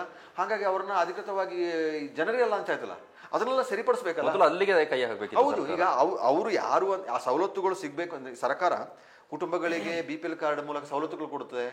ನಿಜವಾಗ್ಲೂ ಯಾರೊಬ್ಬ ನೀಡಿರ್ತದೆ, ಅಗತ್ಯತೆ ಇರ್ತದೆ, ಅವನಿಗೆ ತಲುಪಬೇಕಾಗುತ್ತೆ. ಅವನಿಗೆ ಯಾವುದೇ ದಾಖಲೆ ಇರೋಲ್ಲ, ಅವನು ಪಡ್ಕೊಳ್ಳೋಕೆ ಸಾಧ್ಯ ಆಗೋಲ್ಲ. ಅಥವಾ ಸರ್ಕಾರ ಕೊಟ್ಟ ಸವಲತ್ತುಗಳ ಬಗ್ಗೆನೂ ಇದರಲ್ಲಿ ಉಲ್ಲೇಖಗಳಿದೆ. ಅಂಕಿಅಂಶ ಕೇಳೋ ಸಂದರ್ಭದಲ್ಲಿ ಯಾವ್ಯಾವ ಸವಲತ್ತುಗಳ ಬಗ್ಗೆ ಏನು ಅಭಿಪ್ರಾಯಗಳು ಸಂಬಂಧಪಟ್ಟವು ಅದರಲ್ಲೂ ಇದೆ. ಎಷ್ಟು ಪಡ್ಕೊಂಡಿದ್ದಾರೆ, ಏನು ಎತ್ತ ಮಾಹಿತಿಗಳು ಸಹ ಇದೆ. ಅದರಲ್ಲ ಒಳ್ಳೆಯ ಅಂಶಗಳೇ. ನಿಜವಾಗ್ಲೂ ಅವರಿಗೆ ಸಮರ್ಪಕವಾಗಿ ತಲುಪ್ತಾ ಇದೆಯಾ, ಅದರಲ್ಲಿ ಇರುವಂಥ ಲೋಪದೋಷಗಳು ಏನಾಗ್ತದೆ, ಬೇರೆಯವರು ಅದನ್ನು ದುರುಪಯೋಗ ಪಡಿಸ್ತಿದ್ರೆ ಹೇಗೆ ದುರುಪಯೋಗ ಪಡಿಸ್ಕೊಳ್ತಿದ್ದಾರೆ, ಅಥವಾ ಫಲಾನುಭವಿ ಅದನ್ನು ಮಾರಾಟ ಮಾಡಿ ಮದ್ಯಕ್ಕೆ ಇನ್ನೇನೋ ಖರ್ಚಿಗೆ ಬಳಸ್ಕೊಳ್ತಿದ್ದಾರೆ, ಎಲ್ಲ ಯೋಚನೆ ಮಾಡಬೇಕು. ಅಕ್ಕಿ ಕೊಟ್ಟು ಅಕ್ಕಿಯನ್ನು ಮಾರಾಟ ಮಾಡ್ಕೊಂಡು ಕುಡಿಯೋದಾದ್ರೆ ಅಕ್ಕಿನ ಯಾಕೆ ಕೊಡಬೇಕಂತ ಯೋಚನೆ ಮಾಡಬೇಕಾಗುತ್ತಲ್ಲ. ಪುನರ್ ಪರಿಶೀಲನೆ ಅವ್ರಿಗೆ ಯಾಕೆ ಅದನ್ನು ಬಳಸ್ಕೊಳ್ಳೋಕೆ ಸಾಧ್ಯ ಆಗುತ್ತಿಲ್ಲ. ಎಲ್ಲವೂ ಯೋಜನೆಗಳನ್ನು ಜಾರಿಗೆ ತಂದ ತಕ್ಷಣ ಅದು ಪರಿಣಾಮಕಾರಿಯಾಗಿ ಅನುಷ್ಠಾನ ಆಗುತ್ತೆ ಅಂತ ಹೇಳೋಕ್ಕಾಗೋದಿಲ್ಲ. ಸಹಜವಾಗಿ ಲೋಪದೋಷಗಳು ಇದ್ದೇ ಇರ್ತದೆ. ಅವರಿಗೆ ಶಿಕ್ಷಣ ಅರಿವಿನ ಕೊರತೆಗಳಿರ್ಬೋದು, ಅವರ ಆರೋಗ್ಯವನ್ನು ಕಾಪಾಡಿಕೊಳ್ಳುವ ಬಗ್ಗೆ ಕಾಳಜಿ ಇಲ್ಲದಿರ್ಬೋದು. ಇದನ್ನೆಲ್ಲ ಸರಿಪಡಿಸೋಕೆ ಏನು ಮಾಡಬೇಕಾಗುತ್ತೆ ಅದನ್ನು ಮಾಡಬೇಕಾಗುತ್ತೆ. ಸಮೀಕ್ಷೆ ಮಾಡುವವರು ಜವಾಬ್ದಾರಿಯಿಂದ ಮಾಡಬೇಕಾಗುತ್ತೆ. ಅದನ್ನು ನಿರ್ವಹಣೆಯನ್ನು ಸಹ ಸಮರ್ಪಕವಾಗಿ ಮಾಡಬೇಕು. ಅದರಲ್ಲಿ ಕೊರತೆಗಳು ಇದ್ದೇ ಇದೆ. ಮನೇಲಿ ಹೋಗುವಾಗ ಜನ ಇಲ್ಲದೆ ಹೋದರೆ ಸಹಜವಾಗಿ, ಅಥವಾ ಅವರಿಗೆ ಮಾಹಿತಿಗಳಿಲ್ಲದೆ ಹೋದರೆ, ನಾನು ಹೇಳಿದಲ್ಲ ಗ್ರಾಮೀಣ ಪ್ರದೇಶದಲ್ಲಿ ಸಾಕಷ್ಟು ಜನ ನಿಮಗೆ ಇವತ್ತು ಇಲ್ಲ. ಅವರ ಮಕ್ಕಳೆಲ್ಲ ಉದ್ಯೋಗದ ನಿಮಿತ್ತ ಹೊರಗಿರೋ ವಯೋವೃದ್ಧರೇ ಇವತ್ತು ಮನೆಯಲ್ಲಿದ್ದಾರೆ. ಅವರಿಂದ ಏನು ಮಾಹಿತಿ ಕೊಟ್ಟರು ಅಷ್ಟನ್ನು ತೆಗೆದುಕೊಂಡು ಹೋಗ್ಬಿಟ್ರೆ ಸಮರ್ಪಕವಾದ ಮಾಹಿತಿ ಸಿಗೋ ಚಾನ್ಸಸ್ ಇರಲ್ಲ. ಇನ್ನು ಈ ಕೂಲಿ ಕಾರ್ಮಿಕ ವರ್ಗದವರು ಕೂಡ ಡೇ ಟೈಮ್ ಹೋದ್ರೆ ಸಿಗೋದಿಲ್ಲ. ಇವರು ಹೋದ್ರೆ ಬೆಳಗ್ಗೆ ಹೋಗಬೇಕು, ಇಲ್ಲಾಂದ್ರೆ ಸಂಜೆ 5 ಗಂಟೆ ನಂತರ ಹೋಗಬೇಕು. ಡೇ ಟೈಮ್ ಹೋದ್ರೆ ಮನೆ ಖಾಲಿ ಇರುತ್ತೆ, ಯಾರು ಇರೋದಿಲ್ಲ. ಸಮೀಕ್ಷೆಯವರಿಗೆ ಆ ಟೈಮ್ ಕೊಡೋಕೆ ಸಾಧ್ಯ ಆಗೋಲ್ಲ. ಅವ್ರ ಕೆಲಸ ಮುಗಿಸ್ಬೇಕು ಅಂತ ಹೇಳೋ ಲೆವೆಲೇ ಇರ್ತದೆ. ಅಂದ್ರೆ ಸರ್ಕಾರ ಬಹುಶಃ ನನಗನ್ಸೋದು ಈ ಸದ್ಯದ ಪರಿಸ್ಥಿತಿಯಲ್ಲಿ ಅದನ್ನ ಸಮೀಕ್ಷೆನ ಮುಂದೂಡಿ ಒಂದು ವ್ಯವಸ್ಥಿತವಾಗಿ 1-2 ತಿಂಗಳು ಕಳೆದ ನಂತರ ಏನೆಲ್ಲ ನ್ಯೂನತೆಗಳು ಈಗ ಮೇಲ್ನೋಟಕ್ಕೆ ಚರ್ಚೆ ಕಂಡು ಬಂದಿದೆ. ಇದನ್ನು ಸರಿಪಡಿಸಿಕೊಂಡು ವ್ಯವಸ್ಥಿತವಾಗಿ ಮತ್ತಷ್ಟು ವ್ಯವಸ್ಥಿತವಾಗಿ ಮಾಡೋ ಪ್ರಯತ್ನಕ್ಕೆ ಕೈ ಹಾಕೋದು ಸಹ ಒಳ್ಳೆಯದು ಅಂತ ಅನಿಸ್ತದೆ. ಹಠಕ್ಕೆ ಬಿದ್ದು ಪ್ರತಿಷ್ಠೆಗಾಗಿ ತೆಗೆದುಕೊಂಡು ಹೋದ್ರೆ ಸರ್ಕಾರಕ್ಕೆ ಹೊಡೆತ ಜಾಸ್ತಿ ಇದೆ. ಹೌದು, ಅಲ್ಲ ಹಾಗೆ ಆಗಿದ್ದು ಅಂತ. ಇದು ಎಲ್ಲಿ ಚರ್ಚೆ ಆಗಬೇಕಿದ್ದು, ಯಾವಾಗ ಚರ್ಚೆ ಆಗಬೇಕು, ಬಹುಶಃ ಎಲ್ಲವೂ ಸಹ ಏನೋ ಒಂದು ಲೆವೆಲ್ಗೆ ಬಂದಾಗ ಚರ್ಚೆ ಸ್ಟಾರ್ಟ್ ಆಗೋದು ಕಾಣುತ್ತೆ ನಮಗೆ. ಜನರುಗಳಿಗೂ ಸಹ ಅಷ್ಟೇ, ದಿನ ಹೋಗ್ತಾ ಹೋಗ್ತಾ ಹೋಗ್ತಾ ಚರ್ಚೆ ಬೇರೆ ಮಟ್ಟಕ್ಕೆ ಹೋಗ್ತಿರೋದನ್ನು ನಾವು ಇವಾಗ ದಿನದಿಂದ ದಿನಕ್ಕೆ ಅದು ಉಲ್ಬಣಗೊಳ್ಳುವ ರೀತಿಯಲ್ಲಿ ಚರ್ಚೆ ನಡೀತಿದೆ. ನೀವು ಹೇಳಿದಾಗ ಆಗಲೇ ಈ ಕ್ರಿಶ್ಚಿಯನ್ ವಿಚಾರ ಬಂತು, ಅಲ್ಲಿ ನನಗೂ ಕೂಡ ಅದೇ ಅನ್ಸೋದು. ಈಗ ಸರ್ಕಾರ ಸವಲತ್ತುಗಳನ್ನ ಕೊಡುವ ಸಂದರ್ಭದಲ್ಲಿ ಕ್ರಿಶ್ಚಿಯನ್ ಆಧಾರದ ಮೇಲೆ ಕೊಡುತ್ತಾ ಅಥವಾ ಹಿಂದೂ ಆಧಾರದಲ್ಲಿ, ಹಿಂದೆ ಇದ್ದಂತಹ ಜಾತಿ ಆಧಾರದಲ್ಲಿ ಕೊಡ್ಬೇಕಾಗುತ್ತಾ? ಅಲ್ಲಿ ದ್ವಂದ್ವ ಏರ್ಪಟ್ಟು ಮತ್ತೊಂದು ರೀತಿಯಲ್ಲಿ ಈ ವಿಚಾರವನ್ನು ಎತ್ಕೊಂಡು ಹೋದಾಗೆ ಸಾಧ್ಯ ಆಗೋಲ್ಲ. ಅವರು ಹಾಗೇನೆ ಆಗ್ತಿರುವಂಥದ್ದಂತ. ಈಗ ಅವ್ರು ಏನು ಮೂಲದಲ್ಲಿ ಏನಿರ್ತಾರೆ ಅದೇ ಸವಲತ್ತುಗಳನ್ನು ಪಡ್ಕೊಳ್ಳೋಕ್ಕೆ ಅವಕಾಶಗಳಿರೋದು. ಕಾನೂನುಬದ್ಧವಾಗಿ ಏನಿದೆ, ಅವರು ಮತಾಂತರ ಆದರೂ ಸಹ ಅಧಿಕೃತವಾಗಿ ಮತಾಂತರ ಆಗಿರುವಂಥದ್ದು ತೋರಿಸ್ಕೊಳ್ಳೋದಿಲ್ಲ. ಅವರ ಆಚರಣೆಗಳನ್ನ, ಇನ್ನೊಂದು ಧರ್ಮದ ಆಚರಣೆಗಳನ್ನ ಅವ್ರು ಮಾಡ್ತಾ ಇರ್ತಾರೆ. ಮೂಲ ಧರ್ಮದ ಅಥವಾ ಮೂಲ ಜಾತಿಯ ಏನಿದೆ ಅದೇ ಅದನ್ನ ಮುಂದುವರಿಸ್ಕೊಂಡು ಹೋಗಿರ್ತಾರೆ. ಆ ಫೆಸಿಲಿಟೀಸ್ಗಳು ಏನೆಲ್ಲ ಇದೆ ಅದಲ್ಲೇ ಅವರು ಪಡ್ಕೊಳ್ಳುವ ಹೋಗುವಂಥದ್ದು. ಅದಕ್ಕೂ ಸಹ ಯೋಚನೆ ಮಾಡಬೇಕಾಗುತ್ತೆ. ಸರ್ಕಾರಗಳಾಗಲಿ, ಆಡಳಿತ ವ್ಯವಸ್ಥೆ ಆಗಲಿ, ಸಮಾಜ ಸಹ ಆಗಲಿ. ಹಿಂದೂ ಸಮಾಜದಲ್ಲಿರುವಂತಹ ಚರ್ಚೆ ಅದು. ಮತಾಂತರಗೊಂಡ ನಂತರ ಅವರಿಗೆ ಸವಲತ್ತು ಹೋಗ್ತಾ ಇದೆ, ಸವಲತ್ತು ಸಿಗ್ತಾ ಇದೆ, ಅವರು ಈ ಧರ್ಮವನ್ನು ಬಿಟ್ಟು ಇನ್ನೊಂದು ಧರ್ಮದ ಆಚರಣೆಗಳನ್ನು ಮಾಡ್ತಾ ಇದ್ದಾರೆ ಅಂತ ಹೇಳೋದನ್ನ ಅವರು ಯೋಚನೆ ಮಾಡ್ತಿದ್ದಾರೆ. ಎರಡೂ ಕೆಲಸಗಳು ಸಹ ನಡಿಬೇಕು. ಅಂದರೆ ಸವಲತ್ತು ಪಡೆಯುವಂಥ ಸಹ, ನನಗೆ ಈ ಧರ್ಮ ಬೇಡ ಅಂತ ಹೇಳಿದ್ರೆ ಆ ಧರ್ಮದಲ್ಲಿರುವಂಥ ಸವಲತ್ತುಗಳನ್ನು ಪಡ್ಕೊಳ್ಳೋಕೆ ಅವರು ಆಗೋದಿಲ್ಲ, ಸಹಜವಾಗಿ ಆಗೋದಿಲ್ಲ. ಅಥವಾ ನಮ್ಮ ಹಕ್ಕು ಅಂತ ಹೇಳಿ ಅವರು ಅದನ್ನು ಪಡ್ಕೊಳ್ತಿದ್ದಾರೆ. ಅದರಲ್ಲಿ ಈಗ ನನಗೆ ಆ ಎಕ್ಸಾಂಪಲ್ ಹೇಳಿ, ದಲಿತ ಅಂತ ಹೇಳ್ಕೊಳ್ಳೋಕೆ ಇಷ್ಟ ಇಲ್ಲ, ನಾನು ಕ್ರಿಶ್ಚಿಯನ್ ಆಗಿ ಹೋಗ್ತೀನಿ ಅಂತ ಹೇಳುವಾಗ ದಲಿತನಾಗಿ ಇರುವ ಸವಲತ್ತುಗಳು ಪಡ್ಕೊಳ್ಳೋಕೆ ಅವ್ರಿಗೆ ಏನು ಹಿಂಜರಿಕೆ ಇಲ್ಲ, ಅದ್ರ ಹಿಂಜರಿಕೆ ಇರೋಲ್ಲ, ಸವಲತ್ತುಗಳಲ್ಲಿ ಹಿಂಜರಿಕೆ ಇಲ್ಲ. ಬೇರೆ ಸಂದರ್ಭದಲ್ಲಿ ಬಂದರೆ ನಮಗೆ ಅದು ಸರಿಯಾಗಲ್ಲ. ಬಹುಶಃ ಹಿಂದೂ ಧರ್ಮದ ಒಳಗಿನಿರುವಂತಹ ಅಸ್ಪೃಶ್ಯತೆನೇ ಬಹುಶಃ ಈ ಇಷ್ಟೊಂದು ಕಾರಣಕ್ಕೆ ನಮಗೆ ರಾಜ್ಯದಲ್ಲಿ ಅಧಿಕೃತವಾಗಿ 47 ಸಮುದಾಯದವರು ಕನ್ವರ್ಟ್ ಆಗಿರೋದನ್ನ ಸೂಚನೆಗಳನ್ನ ಅಧಿಕೃತವಾಗಿ ಅದು ತೋರಿಸ್ಕೊಡ್ತಾ ಇದೆ ಅನಿಸ್ತದೆ. ಒಟ್ಟಾರೆ ಸೇರಿಸಿ ಹಿಂದೂ ಕ್ರಿಶ್ಚಿಯನ್ ಮುಸ್ಲಿಂ ಕ್ರಿಶ್ಚಿಯನ್ ಮಾಡೋ ಸಮಸ್ಯೆ ಇರಲಿಲ್ಲ. ಜಾತಿವಾರ ಕ್ರಿಶ್ಚಿಯನ್ ಅಂತ ಹೇಳೋ ಬದಲು ಹಿಂದೂ ಕ್ರಿಶ್ಚಿಯನ್ ಮುಸ್ಲಿಂ ಕ್ರಿಶ್ಚಿಯನ್ ಅಲ್ಲ, ಅದ್ರಲ್ಲಿ ಅರ್ಥನೇ ಇಲ್ಲಲ್ಲ ಅಂತ. ಅಂದ್ರೆ ಅದೇ ದ್ವಂದ್ವಗಳಾಗುತ್ತೆ ಅಂತ. ಈಗ ಈಗ ಆ ಧರ್ಮದ ಆಧಾರದಲ್ಲಿ ಅವರು ಇನ್ನೊಂದು ಧರ್ಮಕ್ಕೆ ಸ್ವೀಕಾರ ಮಾಡೋ ಸಂದರ್ಭದಲ್ಲಿ ಆ ಧರ್ಮದ ಆಚರಣೆಗಳಿಗೆ ಅವ್ರು ಹೋಗ್ಬೇಕಾಗುತ್ತೆ. ಈಗ ಹಿಂದೂ ಕ್ರಿಶ್ಚಿಯನ್ ಆದರೆ ಅಥವಾ ಕ್ರಿಶ್ಚಿಯನ್ ಹಿಂದೂ ಆದರೆ, ಮುಸ್ಲಿಂ ಹಿಂದೂ ಆದರೆ, ಹಿಂದೂ ಮುಸ್ಲಿಂ ಆದರೆ ಅವರು ಪರಿಪೂರ್ಣವಾಗಿ ಹೋಗ್ಬೇಕಾಗಿಲ್ಲ. ತುಂಬ ವಿಚಾರಗಳಿಗಿದೆ ಅವರಿಗೆ. ಈಗ ಒಂದು ಜಾತಿ ಇರ್ತಾರೆ, ಅವ್ರ ಜಾತಿನ ಬಿಟ್ಟಿರ್ತಾರೆ, ಆ ಧರ್ಮ ಜಾತಿಯ ಆಚರಣೆಗಳಿಗೆಲ್ಲ ಅವರು ಮತ್ತೆ ಸಕ್ರಿಯವಾಗಿ ಈ ಮೊದಲಿಗಿಂತ ಹೆಚ್ಚು ಸಕ್ರಿಯವಾಗಿ ಪಾರ್ಟಿಸಿಪೇಟ್ ಮಾಡ್ತಾರೆ. ಬಿಟ್ಟು ಹೋಗಿರ್ತಾರೆ. ಆಭರಣಗಳು ಧರಿಸೋದಿರ್ಬೋದು, ಉಡುಗೆ ತೊಡುಗೆ ಇರ್ಬೋದು, ಆಸ್ತಿಪಾಸ್ತಿಯ ವಿಚಾರ ಇರ್ಬೋದು, ಕೌಟುಂಬಿಕ ವಿಚಾರಗಳಿರ್ಬೋದು, ಕಾರ್ಯಕ್ರಮಗಳಿರ್ಬೋದು, ಅವರು ಎಲ್ಲರಿಗಿಂತ ಹೆಚ್ಚು ಸಕ್ರಿಯವಾಗಿ ತೊಡಗಿಸ್ಕೊಳ್ತಾರೆ. ಮೊದಲು ಅದು ಸ್ವಲ್ಪ ಭಿನ್ನತೆಗಳು ಇರ್ತದೆ. ಅದು ಹೆಂಗೆ ಹೇಳೋದು, ಈಗ ಅವರವರ ಆಯ್ಕೆಗಳಿದೆ. ಈಗ ಈ ವಿಚಾರಗಳ ಚರ್ಚೆ ನಡೆಯುವಾಗ ಸಹ ಎಲ್ಲರೂ ಧೈರ್ಯವಾಗಿ ಹೇಳೋಕ್ಕಾಗಲ್ಲ. ಇದು ನನ್ನ ವೈಯಕ್ತಿಕ ಅಭಿಪ್ರಾಯ, ಬೇರೆ ಅಭಿಪ್ರಾಯ ಇರ್ಬೋದು ಅಂತ ಹೇಳೋದು. ಅದನ್ನು ಬಲವಂತವಾಗಿ ಹೇರ್ತಿಲ್ಲ, ನೀವು ತಗೊಳ್ಬೋದು ಬಿಡ್ಬೋದು ಅಂತ ಹೇಳೋದು. ಕೆಲವರು ಹೇಳ್ತಾರೆ, ನೀವು ಇಷ್ಟ ಇದ್ರೆ ಧರ್ಮ ಹಾಕಿ, ಈಗ ವೀರಶೈವ ಕೊಡೋ, ಲಿಂಗಾಯತ ಕೊಡುವ ವಿಚಾರ ನಿಮಗೆ ಇಷ್ಟ ಇದ್ರೆ ಆ ಧರ್ಮ ಹಾಕೊಳ್ಳಿ, ಇದು ಹಿಂದೂ ಹಾಕಿ ಅಂತ ಹೇಳ್ತಾರೆ. ಅಂದರೆ ಖಡಕ್ಕಾಗಿ ಬೇಡ ಅಂತ ಹೇಳುವಂತೂ ಇಲ್ಲ ಯಾರು, ಅಥವಾ ಹೇಳುವ ಮಾತನ್ನು ಕೇಳೋರು ಇಲ್ಲ. ಇನ್ನೊಂದು ಆಯಾಮ ಹೇಗೆ ಚರ್ಚೆ ಆಗ್ತಿದೆ ಅಂತ ಹೇಳಿದ್ರೆ, ಗ್ರಾಮೀಣ ಭಾಗದಲ್ಲೇ ವಿಚಾರವನ್ನು ಮತ್ತೆ ಬರ್ತೇನೆ. ಸರ್ಕಾರ ಗ್ಯಾರಂಟಿ ಸ್ಕೀಮ್ಗಳನ್ನ ಕೊಡ್ತಾ ಇದೆ. ಆ ಗ್ಯಾರಂಟಿ ಸ್ಕೀಮ್ಗಳಲ್ಲಿ ಫಲಾನುಭವಿಗಳನ್ನ ಯಾರಿಗೆ ಕೊಡಬೇಕು, ಯಾರಿಗೆ ಕೊಡಬಾರ್ದು ಅನ್ನೋ ನಿಟ್ಟಿನಲ್ಲಿ ಈ ರೀತಿಯಾದ ಸಮೀಕ್ಷೆಗಳನ್ನ ಮಾಡ್ತಾ ಇದ್ದಾರೆ ಅನ್ನೋ ನಿಟ್ಟಿನಲ್ಲೂ ಕೂಡ ಚರ್ಚೆ ಆಗ್ತಾ ಇದೆ. ಸರ್ಕಾರ ನೀವಾಗಲೂ ಹೇಳಿದಾಗೆ ಮೊದಲನೇದಾಗಿ ಅವೇರ್ನೆಸ್ ಮಾಡಿದ್ರೆ ಮುಂದೆ ಸಮೀಕ್ಷೆ ಹೋದಂತಹ ಸಂದರ್ಭದಲ್ಲೂ ಕೂಡ ತಪ್ಪು ಮಾಹಿತಿಗಳನ್ನ ಜನ ಕೊಡೋ ಸಾಧ್ಯತೆಗಳು ನೀವಾಗಲೂ ಹೇಳಿದಾಗೆ ಬೇರೆ ಬೇರೆ ಕಾರಣ ಹೇಳಿದ್ರಿ. ಈ ವಿಚಾರವನ್ನು ಇಟ್ಟುಕೊಂಡು ಕೂಡ ಜನರು ತಪ್ಪು ಮಾಹಿತಿಯನ್ನು ಕೊಡುವಂತಹ ಸಾಧ್ಯತೆ ಇದೆ. ಯಾಕೆಂದ್ರೆ ಬೇರೆ ಬೇರೆ ಸವಲತ್ತುಗಳು, 5 ಪಂಚ ಗ್ಯಾರಂಟಿಗಳಲ್ಲಿ 5 ಸವಲತ್ತುಗಳನ್ನು ಪಡ್ಕೊಂಡವರು ಇರ್ತಾರೆ. ಒಂದು ವೇಳೆ ನಾನೀಗ ಸರಿಯಾದ ಮಾಹಿತಿ ಕೊಟ್ಟರೆ ನನಗೆ ಸವಲತ್ತು ಸಿಗ್ಲಿಕ್ಕಿಲ್ಲ, ಆ ಆಯಾಮದಲ್ಲಿ ಯೋಚನೆ ಮಾಡುವಂತಹ ಸಾಧ್ಯತೆ ಕೂಡ ಇದೆ. ಜೊತೆಗೆ ಸರ್ಕಾರಕ್ಕೂ ಕೂಡ ಹೊಡೆತ ಬೀಳುವಂತ ಸಾಧ್ಯತೆ ಇದೆ. ಅಲ್ಲ, ಪಂಚ ಗ್ಯಾರಂಟಿ ಸಹ ಅದು ಜನರಿಗೆ ನಿಜವಾಗಿ ಸವಲತ್ತು ಕೊಡಬೇಕು ಉದ್ದೇಶದಿಂದ ರೂಪಿತವಾದ ಯೋಜನೆ ಅಲ್ಲ. ಮತ ಸೆಳೆಯುವಂತ ರಾಜಕೀಯ ಉದ್ದೇಶದ ಯೋಜನೆ ಅದು. ಅವರಿಗೆ ಅದೇ ಈ ಗ್ಯಾರಂಟಿ ಕಾರಣಕ್ಕಾಗಿ ದೊಡ್ಡ ಸಂಖ್ಯೆಯ ಜನರಿಗೆ ಅದರಿಂದ ವೈಯಕ್ತಿಕವಾಗಿ ಪ್ರಯೋಜನ ಆಗಿದೆ. ಉಚಿತವಾಗಿ ಪ್ರಯಾಣ ಮಾಡ್ತಿದ್ದಾರೆ, ಪ್ರತಿ ತಿಂಗಳಿಗೆ ದುಡ್ಡು ಸಿಗ್ತದೆ, ಉಚಿತವಾಗಿ ಕರೆಂಟ್ ಸಿಗ್ತಾ ಇದೆ, ಓದಿ ಜಾಬ್ ಸಿಗದವರಿಗೆ ವಿದ್ಯಾನಿಧಿಯಲ್ಲಿ ಹಣ ಪಡ್ಕೊಳ್ಳುವ ಯೋಜನೆಗೆ ಅವಕಾಶ ಆಗಿದೆ, ವೈಯಕ್ತಿಕವಾಗಿ ಎಲ್ಲರಿಗೂ ಲಾಭ ಆಗಿದೆ. ಅದಕ್ಕಾಗಿ ಆದರೆ ಕೋಟ್ಯಾಂತರ ರೂಪಾಯಿ ಇದಕ್ಕಾಗಿಯೇ ವಿನಿಯೋಗಿಸೋ ಕಾರಣ, ಪೂರ್ವ ಪ್ರಯತ್ನಗಳಿಲ್ಲದೆ ಅಥವಾ ಈ ಸಂಪನ್ಮೂಲ ಕ್ರೋಢೀಕರಣಕ್ಕೆ ಐಡಿಯಾಗಳಿಲ್ಲದೆ ಅಥವಾ ಹೇಗೆ ಮಾಡಬೇಕಂತ ಯೋಚನೆ ಮಾಡಿದ ಕಾರಣಕ್ಕಾಗಿ ಎಲ್ಲ ದುಡ್ಡನ್ನು ಅಲ್ಲಿಗೆ ವಿನಿಯೋಗಿಸಿಕೊಂಡು ಆಡಳಿತ ವ್ಯವಸ್ಥೆಗೆ ಇವತ್ತು ತೊಂದರೆ ಆಗ್ತಿರೋದನ್ನು ಗಮನಿಸಬಹುದು. ಏನು ಅಭಿವೃದ್ಧಿ ಕೆಲಸಗಳಿಗೆ ಮಾಡಬೇಕಿತ್ತು, ಭವಿಷ್ಯದಲ್ಲಿ ತೊಂದರೆ ಆಗೋಗುತ್ತೆ. ಇದು ನಾನು ಹೇಳೋದು ವೈಯಕ್ತಿಕವಾಗಿ ಎಲ್ಲರಿಗೂ ಕೊಟ್ಟ ಸವಲತ್ತುಗಳು ಹಣ ಬಳಕೆ ಆಗಿದೆ, ಅವರ ವೈಯಕ್ತಿಕ ಸಮಸ್ಯೆಗಳು ಅದು ಸಮಾಜಕ್ಕೆ ತೊಡಗುತ್ತೆ, ಅದು ಕ್ರಿಯಾಶೀಲವಾಗಿ ಎಲ್ಲವೂ ಆಚೆಗೆ ಬಳಕೆ ಆಗುತ್ತೆ, ಹಣ ಬಳಕೆ ಆಗುತ್ತೆ. ಆದರೆ ಲಾಂಗ್ ಟರ್ಮಿಗೆ ಇದು ಆರ್ಥಿಕ ದುಸ್ಥಿತಿಗೆ, ಆರ್ಥಿಕ ಸಂಕಷ್ಟಕ್ಕೂ ಸಹ ದೂಡುವಂಥ ಪ್ರಯೋಜನಗಳು ಇರುತ್ತೆ. ನೀವು ಹೇಳಿದ ಹಾಗೆಯೇ ಈ ಸಮೀಕ್ಷೆ ಮಾಡೋ ಸಂದರ್ಭದಲ್ಲೂ ಸಹ ನನಗೆ ಎಲ್ಲ ಇದೆ ಅಂತ ಗೊತ್ತಾರೆ, ಕೊಡೋದಕ್ಕಿಲ್ಲ ಅಂತ ಹೇಳೋ ಕಾರಣಕ್ಕೆ ಸುಳ್ಳು ಮಾಹಿತಿ ಕೊಡೋ ಚಾನ್ಸಸ್ಸೇ ಹೆಚ್ಚಿರ್ತದೆ.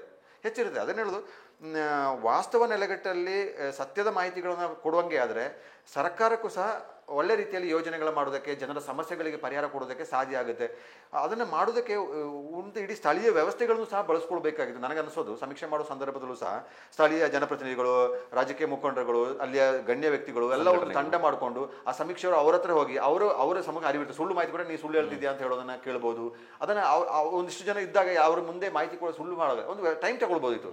ಏಕಾಏಕಿ ನೀವು ಸೆಪ್ಟೆಂಬರ್ ಅಕ್ಟೋಬರ್ ಒಳಗೆ ಇದನ್ನ ಅಥವಾ 2 ತಿಂಗಳಲ್ಲಿ ಮುಗಿಸ್ಬಿಡ್ತೀನಿ, 3 ತಿಂಗಳು ಮುಗಿಸ್ಬಿಡ್ತೀನಿ, ಆ ಥರ ಪ್ರೋಸೆಸ್ಗೂ ಪ್ರಯೋಜನ ಆಗೋದಿಲ್ಲ. ಅಥವಾ ಮತ್ತೆ ವಿಸ್ತರಿಸಿಕೊಳ್ಳೋದು ಅದೆಲ್ಲ ಪ್ರಯೋಜನ ಆಗಲ್ಲ. ವ್ಯವಸ್ಥಿತವಾದಂಥ ಸಿದ್ಧತೆ ಮಾಡಿಕೊಂಡು ಪರಿಪೂರ್ಣವಾದ ಮಾಹಿತಿಯನ್ನು ಸಂಗ್ರಹಿಸುವ ಮಾಡಿದರೆ, ಒಳ್ಳೆಯ ಉದ್ದೇಶದಿಂದ ಮಾಡಿದರೆ ನಿಜ ನನಗನ್ನಿಸುತ್ತೆ ಒಳ್ಳೆಯ ಸಮೀಕ್ಷೆ ಆಗ್ತಿತ್ತು. ಆ ಒಳ್ಳೆಯ ಸಮೀಕ್ಷೆ ಡಾಟಾ ಇಟ್ಟುಕೊಂಡು ಮುಂದೆ ಏನೆಲ್ಲ ಯೋಜನೆಗಳನ್ನ ರೂಪಿಸಬೇಕು ಆ ಕಡೆ ಸರ್ಕಾರ, ಯಾವುದೇ ಸರ್ಕಾರ ಬಂದರೂ ಸಹ, ಈಗ ಈ ಸರ್ಕಾರನೇ ಅಂತಲ್ಲ, ಒಂದು 40 ವರ್ಷ ಅಥವಾ 50 ವರ್ಷಕ್ಕೆ ದೂರದೃಷ್ಟಿಯಲ್ಲಿ ಇಟ್ಟುಕೊಂಡು ಬೇರೆ ಬೇರೆ ಯೋಜನೆಗಳನ್ನ ಕಾರ್ಯರೂಪ ತರುವುದಕ್ಕೆ ಅದು ಸಹಕಾರಿಯಾಗ್ತಿತ್ತು. ಅದು ಬೇಕಾಗುತ್ತೆ ನಮಗೆ. ಈಗ ಯಾವುದೇ ನಮಗೆ ಒಂದು ಕುಟುಂಬದಲ್ಲೇ ಏನೇ ಮಾಡಬೇಕಾದ್ರೆ, ವೈಯಕ್ತಿಕವಾಗಿ ಏನೇ ಮಾಡಬೇಕಾದ್ರೆ ಒಂದು ಪ್ಲಾನ್ ಇರಬೇಕು. ನಮಗೆ ಪ್ಲಾನ್ ಮಾಡೋ ಮೊದಲು ನಮಗೆ ಏನೇನು ಮಾಡಬೇಕು ಅಂತ ಅರಿವಿರಬೇಕು. ನಮ್ಮ ಸ್ಥಿತಿಗತಿಗಳ ಬಗ್ಗೆ ಅರಿವಿರಬೇಕಾಗುತ್ತೆ.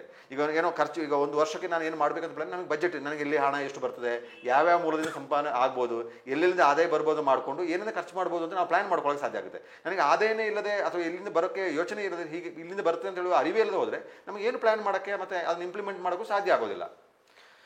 ಈ ಕಾರ್ಯಕ್ರಮದ ಗ್ರೌಂಡ್ ರಿಯಾಲಿಟಿ ಬಗ್ಗೆ ನಾವು ಚರ್ಚೆ ಮಾಡಿದ್ವಿ. ಇನ್ನೊಂದು ರಾಜಕೀಯ ಆ್ಯಂಗ್ಲಲ್ಲಿ ಚರ್ಚೆ ಮಾಡಿದ್ರೆ, ಮೊದಲಿನಿಂದಲೂ ಕೂಡ ಬರ್ತಿರುವಂಥದ್ದು CM ಸ್ಥಾನದ ಬದಲಾವಣೆ ವಿಚಾರ.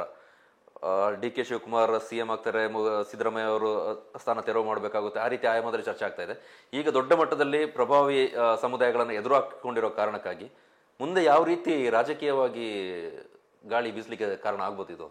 ಅಲ್ಲ, ನಾನು ಆವಾಗಲೇ ಸ್ಟಾರ್ಟಿಂಗಲ್ಲಿ ಹೇಳಿದೆ, ಈ ರಾಜಕೀಯವನ್ನೇ ಎಲ್ಲ ಪಕ್ಷಗಳು ಜಾತಿ ಧರ್ಮದ ಆಧಾರದಲ್ಲೇ ರಾಜಕೀಯ ಪಕ್ಷಗಳು ರಾಜಕೀಯವನ್ನು ಮಾಡ್ತಿರುವಂಥದ್ದು ಒಂದು ಗಮನಿಸ್ಬೋದು. ಅದರೊಂದಿಗೆ ಜನರು ಸಹ ಅದೇ ನೆಲೆಗಟ್ಟಲ್ಲಿ ಇವತ್ತು ಯೋಚನೆ ಮಾಡ್ತಿರೋದನ್ನು ಸಹ ವಿಪರ್ಯಾಸ. ಈಗ ಪ್ರಮುಖವಾಗಿ ಕಾಂಗ್ರೆಸ್, BJP, ಜನತಾ, JDS, ಜಾತ್ಯ ಜನತಾದಳ, ಈ 3 ಪಕ್ಷವು ಪ್ರಮುಖವಾಗಿ ಆದ್ಯತೆ ಕೊಡುವಂಥ ಎಲ್ಲ ವೋಟ್ ಬ್ಯಾಂಕ್ಗಳು ನೋಡಿ, ತಾನು ಮಾಡುವ ಅಭಿವೃದ್ಧಿ ಕೆಲಸಗಳು, ಸಚಿವರು ಮಾಡುವ ಕೆಲಸ, ಶಾಸಕರು ಜನರ ಮಾಡುವ ಕೆಲಸಗಳು ಅಥವಾ ಕೆಲಸ ಮಾಡದಿರೋದು, ಇದರ ಆಧಾರದಲ್ಲಿ ಎಲ್ಲೂ ಚರ್ಚೆಗಳೇ ಆಗ್ತಿಲ್ಲ. ಜನರಿಗೂ ಅದು ಬೇಕಾಗಿಲ್ಲ ಅಂತ. ಏನು ಕೆಲಸ ಮಾಡಿದಾರಾ ಮಾಡಿಲ್ವಾ, ಈಗ ನಮಗೆ ಒಂದು ರಸ್ತೆ ದುಸ್ಥಿತಿ ಇರ್ಬೋದು, ವಿದ್ಯುತ್ ಸಮಸ್ಯೆ ಇರ್ಬೋದು, ನೀರಿನ ಸಮಸ್ಯೆ, ಕುಡಿಯುವ ನೀರಿನ ಸಮಸ್ಯೆಗಳಿರ್ಬೋದು, ಶಿಕ್ಷಣ ವ್ಯವಸ್ಥೆಯ ಲೋಪದೋಷಗಳಿರ್ಬೋದು, ಉದ್ಯೋಗಾವಕಾಶದ ಕೊರತೆಗಳಿರ್ಬೋದು, ಜನರಿಗೆ ಬದುಕೋದಕ್ಕೆ ಸಾಧ್ಯವಾಗದಿರ್ಬೋದು, ವನ್ಯಪ್ರಾಣಿಗಳ ಸಮಸ್ಯೆಗಳಿರ್ಬೋದು, ಹಲವಾರು ಸಮಸ್ಯೆಗಳಿದೆ. ಟ್ರಾಫಿಕ್ ಸಮಸ್ಯೆ, ಮಹಾನಗರಗಳಲ್ಲೆಲ್ಲ ಟ್ರಾಫಿಕ್ ಸಮಸ್ಯೆಗಳಿರ್ಬೋದು, ತುಂಬ ಜ್ವಲಂತವಾದ ಸಮಸ್ಯೆಗಳಿದೆ. ಇದು ಯಾವುದು ಗಂಭೀರವಾಗಿ ಚರ್ಚೆಗಳಿಗೆ ಹೋಗೋದಿಲ್ಲ. ನೀವು ಜಾತಿ ಆಧಾರಿತವಾಗಿ, ಧರ್ಮ ಆಧಾರಿತವಾಗಿಯೇ ಯೋಚನೆ ಮಾಡುವಂಥದ್ದು, ಚರ್ಚೆ ಮಾಡುವಂಥದ್ದು ಎಲ್ಲವೂ ಅದರೊಳಗೇ ಆಗಿದೆ. ಇದರಲ್ಲೂ ಹಾಗೆ ಆಗುತ್ತದೆ. ಈಗ ರಾಜಕೀಯ ಪಕ್ಷದೊಳಗೂ ಸಹ ಮಾಡುವಾಗೂ ಸಹ ನೀವು ಹೇಳಿದಾಗನೇ ಮುಖ್ಯಮಂತ್ರಿ ಸ್ಥಾನದ ಆಚೆ ಬದಲಾವಣೆ ಸಂದರ್ಭದಲ್ಲೂ ಸಹ ನಾನು ಈ ಸಮೀಕ್ಷೆ ಮಾಡಕ್ಕೆ ಹೊರಟದಾಗಿ ನನ್ನನ್ನು ತೆಗೆದುಹಾಕಿದ್ರು, ಮೇಲ್ವರ್ಗದ ಅವರು ಪ್ರಭಾವ ಬೀರಿ ತೆಗೆದುಹಾಕಿದ್ರು ಅಂತ ಬಿಂಬಿಸುವ ಕೆಲಸಗಳನ್ನು ಮಾಡುವುದು. ಈಗ ಇಲ್ಲಿ ಹೇಳ್ತಿರು, ಈಗ ಕ್ರಿಶ್ಚಿಯನ್ ಸೇರಿಸಿದಾಗ BJP ಕೆಲವರು ಮಾತ್ರ ಈ ಸೋನಿಯಾ ಗಾಂಧಿಯ ಪ್ರಭಾವದಿಂದ ಇದು ಇಷ್ಟು ಹೀಗೆ ಮಾಡಿದ್ದಾರೆ, ಇದೆಯೋ ಇಲ್ವೋ ಬೇರೆ ಹೇಳುವ ಸಂದರ್ಭದಲ್ಲಿ ಅವರು ಹೀಗೆ ಮಾಡ್ತಾ ಇದ್ದಾರೆ ಅಂತ ಹೇಳುವ ರೀತಿಯಲ್ಲಿ ಅನುಮಾನವನ್ನು ಬರುವಂಥದ್ದು.